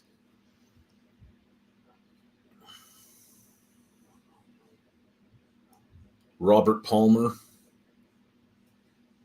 Earth, Wind, and Fire, man, September. Kenny Loggins, mostly just for Footloose. Dion from the 60s, only for Run Around Sue. Only song I cared about from him, but I would listen to that all the time. Florence and the Machine. MGMT. Bieber and Betten, Another World. That was a great song. Leahy. Ghost. Imagine Dragons, Disturbed. Black Crows, Green Jelly. Actually, for the beer festival, did we ever play the the Green Jelly song, Chewbacca? Because the Chewbacca song used to be, when I was in high school, the Chewbacca song was the song we would play whenever it was time to clean up from our parties. You played it In the morning. Okay, yeah. So I gave you guys the same.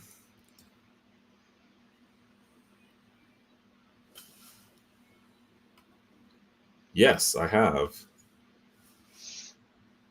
I think that's when you told your friend not to look because you were naked, and he looked. Oh, Bubba! Oh, Bubba!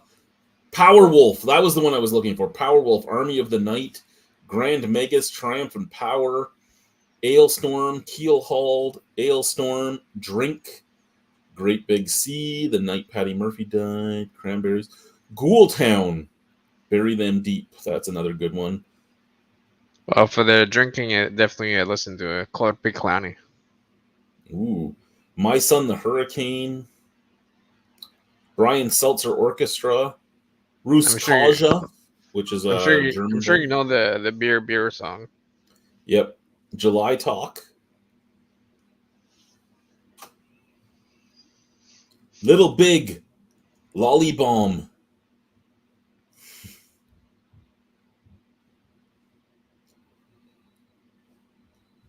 Mudvayne. Like, there is so much Guar. Blue October. Blue October songs actually make me cry. Because he had some of the same diagnosis as I had, and a lot of his songs made me think about my life. So it wasn't always a great thing to listen to because it would make me cry. Gnarls Barkley. The Existence Without Reason. Love that band. That's my band.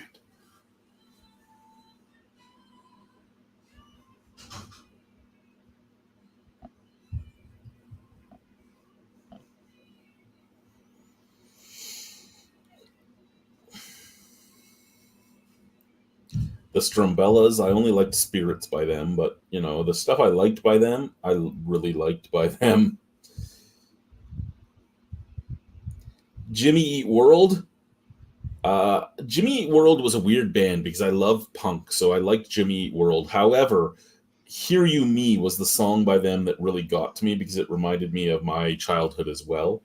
And it is one that sticks with me to this day. I do listen to it quite often. Dashboard Confessionals, Elastica, fuck, the Matadors again. That's How She Died. The Matadors, That's How She Died makes me laugh. Brother Ali, only because he is my twin. Even though he's a black albino and I'm a white albino, we both look fairly similar. If you look up images of Brother Ali, we look fairly similar. Not like twins, like not real twins, but we look similar, man. It's a scary, scary thing. And I found Brother Ali from people watching my videos going, is that Brother Ali drinking beer? And I'm like, what are you talking about? Who the fuck is this Brother Ali motherfucker? And then I looked it up and I'm like, holy shit. Holy shit.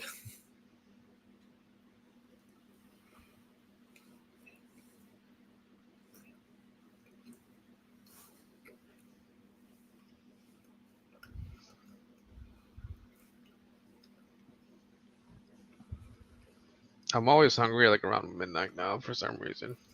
I'll just eat breakfast again and again.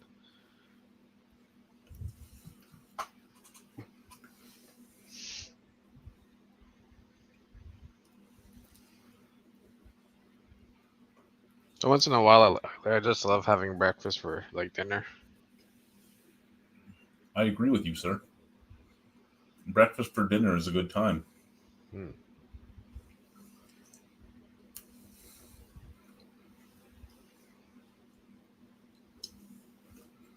Which fast food does like breakfast all day? There's like limited. Not McDonald's that you can get the sandwiches, but A&W has the best breakfast. Yeah, a lot of their songs really affected me. Hate Me really got me from Blue October.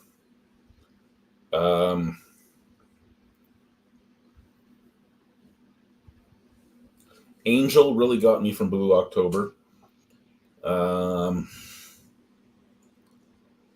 Their newest big one, Moving On, really gets me too, and it gets me for the same reason it gets him. Like he he loves that he's moved on from a lot of the shit that happened to him, and I have too. And I love that song because it reminds me of the person who would always tell me that you're gonna die alone, you're gonna do this. I moved on from her, and I'm so much happier about it. So it was one of those things that really got to me.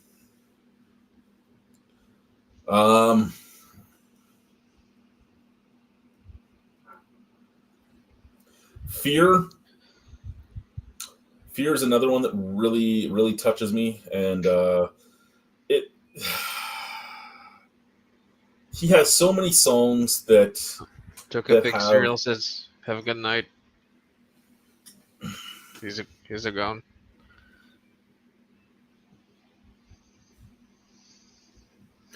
Good night, sir. Funny. Yeah, no. So many of their stuff really, really gets to me, and it really gets to me for a lot of the same reasons he made those songs. And a lot of the songs I wrote was kind of about the same type of stuff, and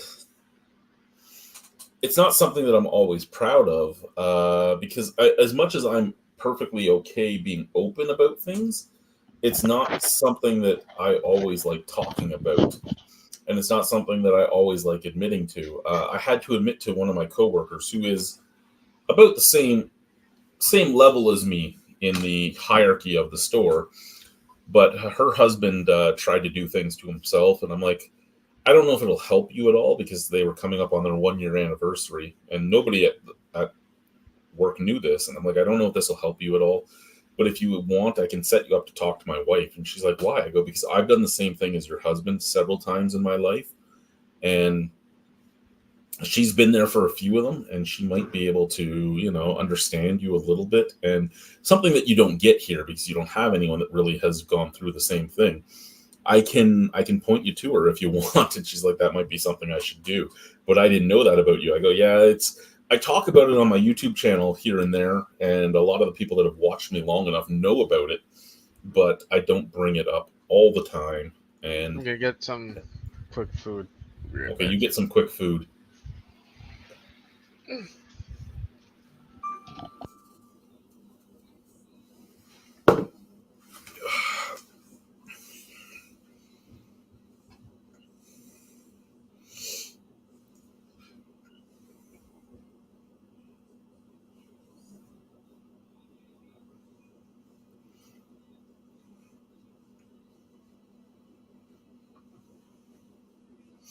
Just seeing if my wife wants to have a fire tonight,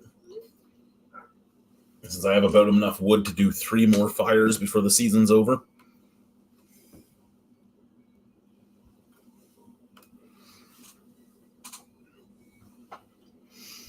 Yeah,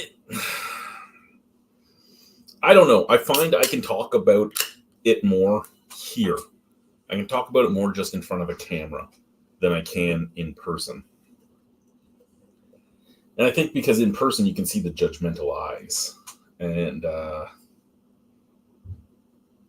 don't care for the judgmental eyes. But over the camera, even if you guys were all judging me, I can't see it. And I got to get it off my chest. So, yeah. Sorry, I'm just stopping that because I'm about to shove my face full of some of this pork chop, and you don't need to see that.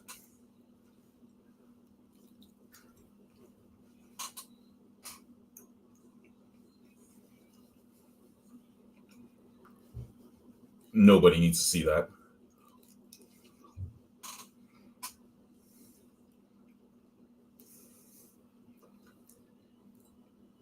Because I almost like eating this pork chop as much as I like. Never mind.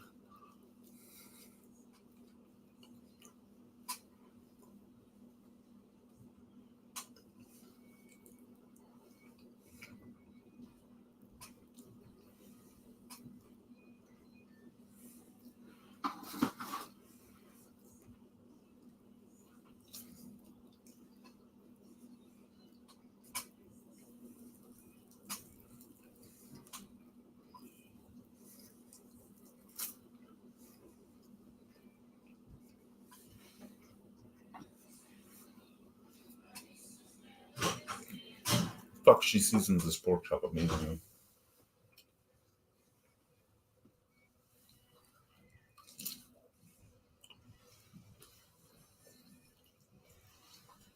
Don't worry, you're going to get to see my pretty face again in a second.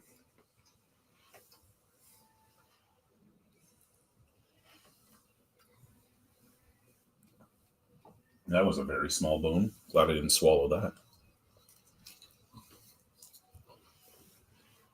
That would have really hurt coming out.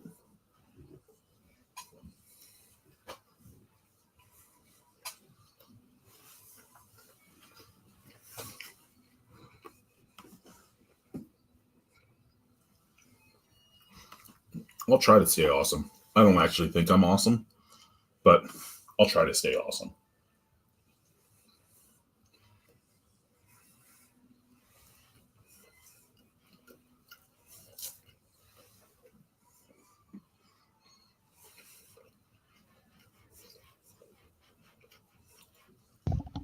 Okay, I got my cheese. You got your cheese. Yeah, I'm going downstairs now. Did you get any wine with your cheese? I wish.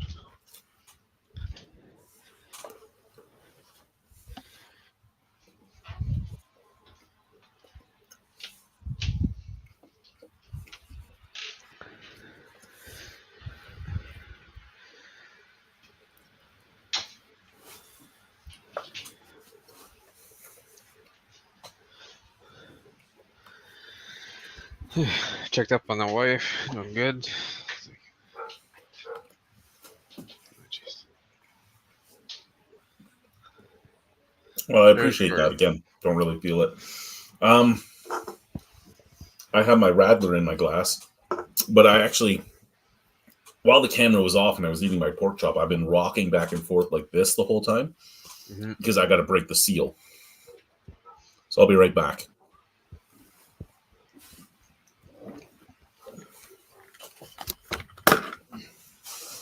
Oh, God. Can I get up? Yes, I can. Yes.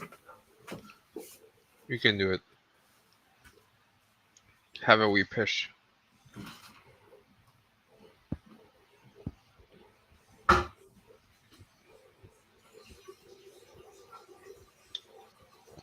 just gonna eat my cheese.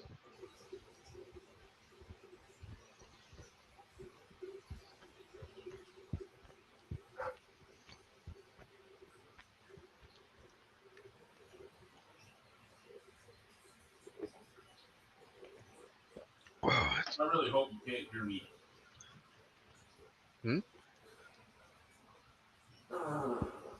Oh, what the hell was that? Sound like a duck.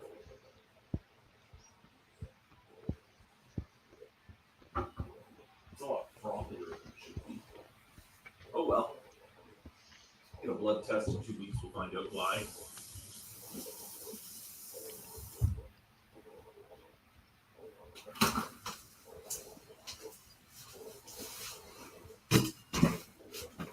All right. I am back.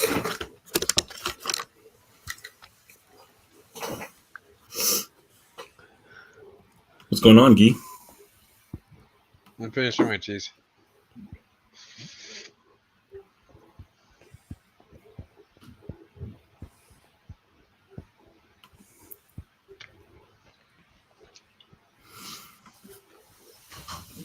Excuse me.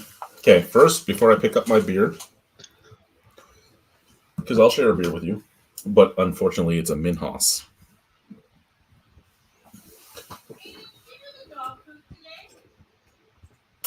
And nobody should have to drink a Minhas.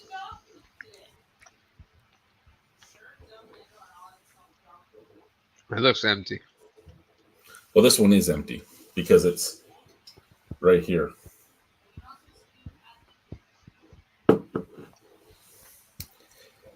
He did tell me he did it, but I didn't check. Sorry, my son's getting in trouble for not scooping the dog food. You don't get to rearrange it. It's not yours. Don't put it the way it's supposed to be. It's not yours. Stop taking it apart. It's not yours. Got caught in a lie or what? he likes to fuck with things that aren't his. Like, say, my stain. I have to say that to a 14-year-old. Your stain. Yeah, so you weren't here for that conversation. I have 2 gallon. I had 2 gallons of stain. I started staining all the window sills and everything I could get to, like exterior, basically weather sealing it, that I could reach without a ladder. And I had a half gallon left, and then I had a full gallon. The full gallon was going to do all my facings on my roof and my fascia and my soffits and all that. And then I had a half gallon that I was going to do the staircase with. Well, my half gallon's gone missing. My son doesn't remember doing it. My son likes to take things that aren't his and fuck with them and accidentally destroy them and then throw them out and hide them. It's not accidental if you do it on purpose. Anyways, he likes to fuck with things that aren't his. And I think she was asking about the pooper scooper, because I bought a pooper scooper. And it's like this tall now because like all the poles have been taken off of it. Was that what you're asking about, Yes. the pooper scooper? He rearranged it. I said, it's not yours. Go put it back the way it's supposed to be. It's not yours. Stop touching it. It's not yours. If you're not using it to do the job, don't touch it. It's not yours. Just for extra measure to get the point across. It's not yours. No, not Mythos, Minhas.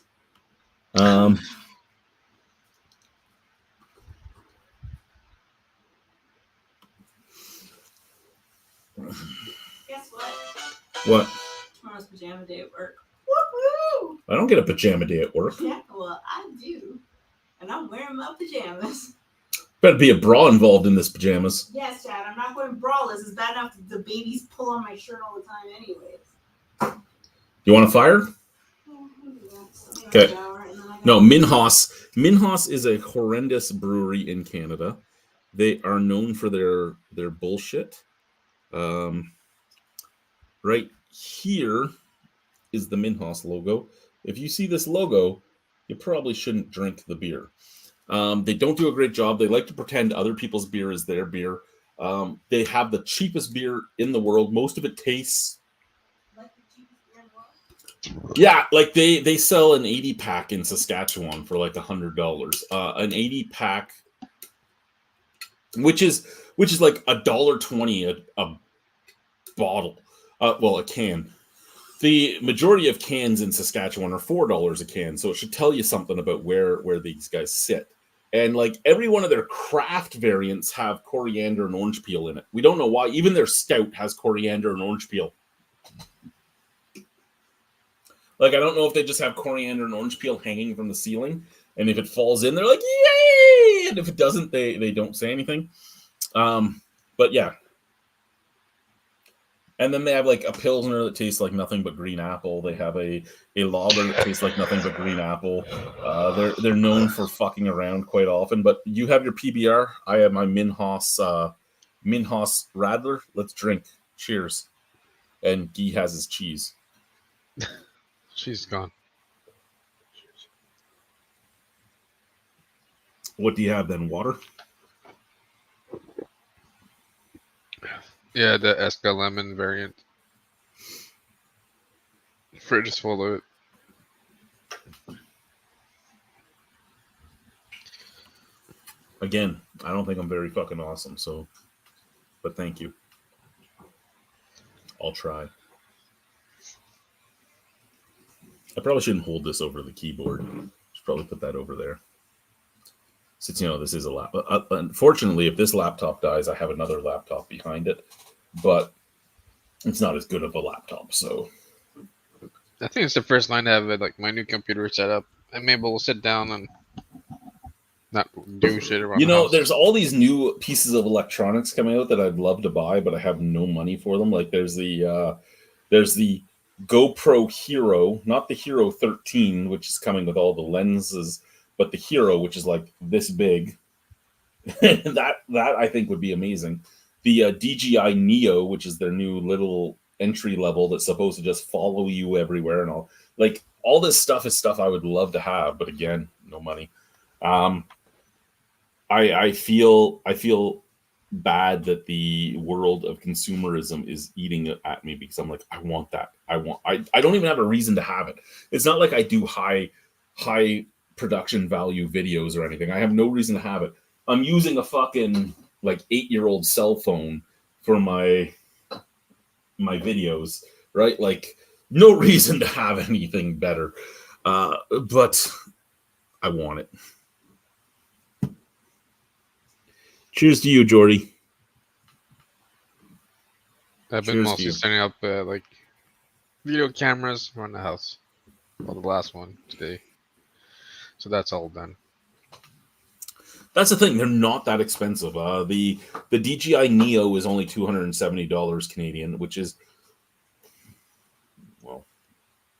about 10 hours of with taxes, probably about 15 hours of work, and the GoPro Hero is the same.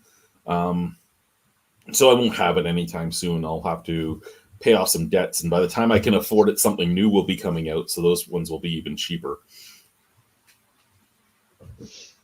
But I want to, because I had to sell when we first moved, and all the bullshit that happened to us. I had to sell all my toys because I had 2 GoPros. I had a 360 GoPro. I had a regular GoPro. I had 2 drones. I had all the toys, and I had to sell them all to float the bills and help feed the family for a few months. And now I want the toys again, but I have other things that are more important, like buying the stuff to fix the house and stuff like that. And what the fuck is going on up there? Good night, sir. Jordy. Enjoy your... What the fuck?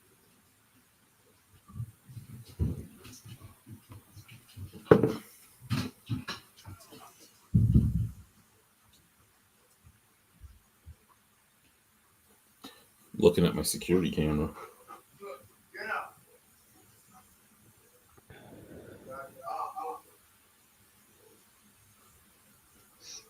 Colleen, go upstairs. Hey, upstairs. Go.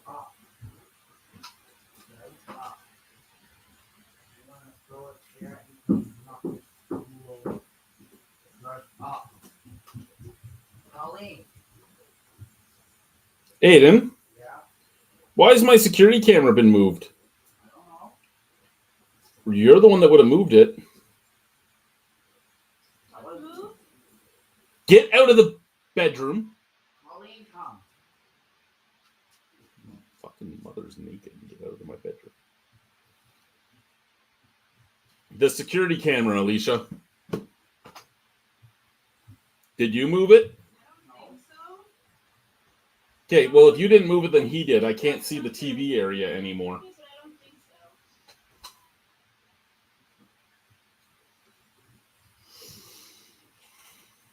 Yeah, it's moved so that all I can see is where the dogs sleep. I can't see the TV area. Yeah, no, I didn't move it that much, if I did at all. But he was out there by himself for quite a while yesterday when we were gone, so he may have been watching TV and moved the camera, so you couldn't tell. No, I could still see the TV area yesterday, so it was a today thing.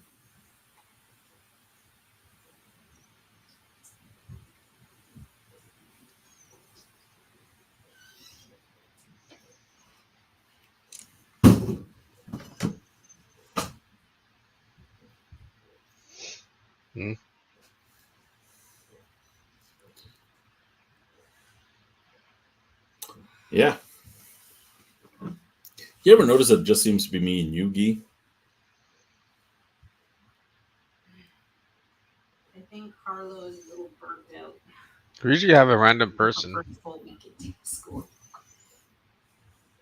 She's very emotional and cranky. I don't know what time she was in her room this morning, but when I woke up, she was laying on the floor next to our bed watching her tablet. Interesting. Well, she didn't get into the bed. But she had her blanket. She was all like camped out. Well, sometimes we have a random person, usually Chris or Brian. But yeah, no, it's usually just me and you lately. Maybe radar. Maybe radar. Yeah. I feel like we might be the outcasts, sir. We're on the island of misfit toys. I just show up whenever I can. Happens. I appreciate happens. that. I guess you're having good luck so far for timing. Yeah, no, I have been. I know you might have work or you have to get up with your kid and all that. And it's 10:45 there. You know, sometimes it's just late. You're taking a shit and you see a chat. And say, oh, I can jump on. All right, sir. Well, thank you for joining. Thank you to anyone that watched. Hopefully we can get on again. I don't think I have a weekend time off until the 22nd. And then after that, not until the 28th. The 28th would be my actually, let's look at my schedule right now. Let's see what I have going on. I'm going to Lumsden on the 28th. Yes, but we wouldn't be in Lumsden all night. No.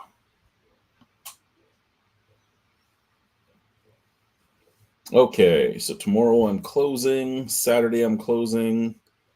Then I'm off Sunday. So I suppose I could go on tomorrow, but not tomorrow, but Saturday. But Saturday, if I went live, it would be 9 p.m. your time. Mhm. Well, at least 9 p.m. your time, probably closer to 9:30 your time. Then I am opening Monday, Tuesday, Wednesday, Thursday. So I guess I could do something Friday night, I guess, because I don't work until 10:30 the next day. And then I'm closing that night. And then on Monday, Tuesday, Wednesday, Thursday, Friday, the week after. So I'm off Saturday and hopefully Sunday. But I don't know if I'm off Sunday yet because it's not been posted yet.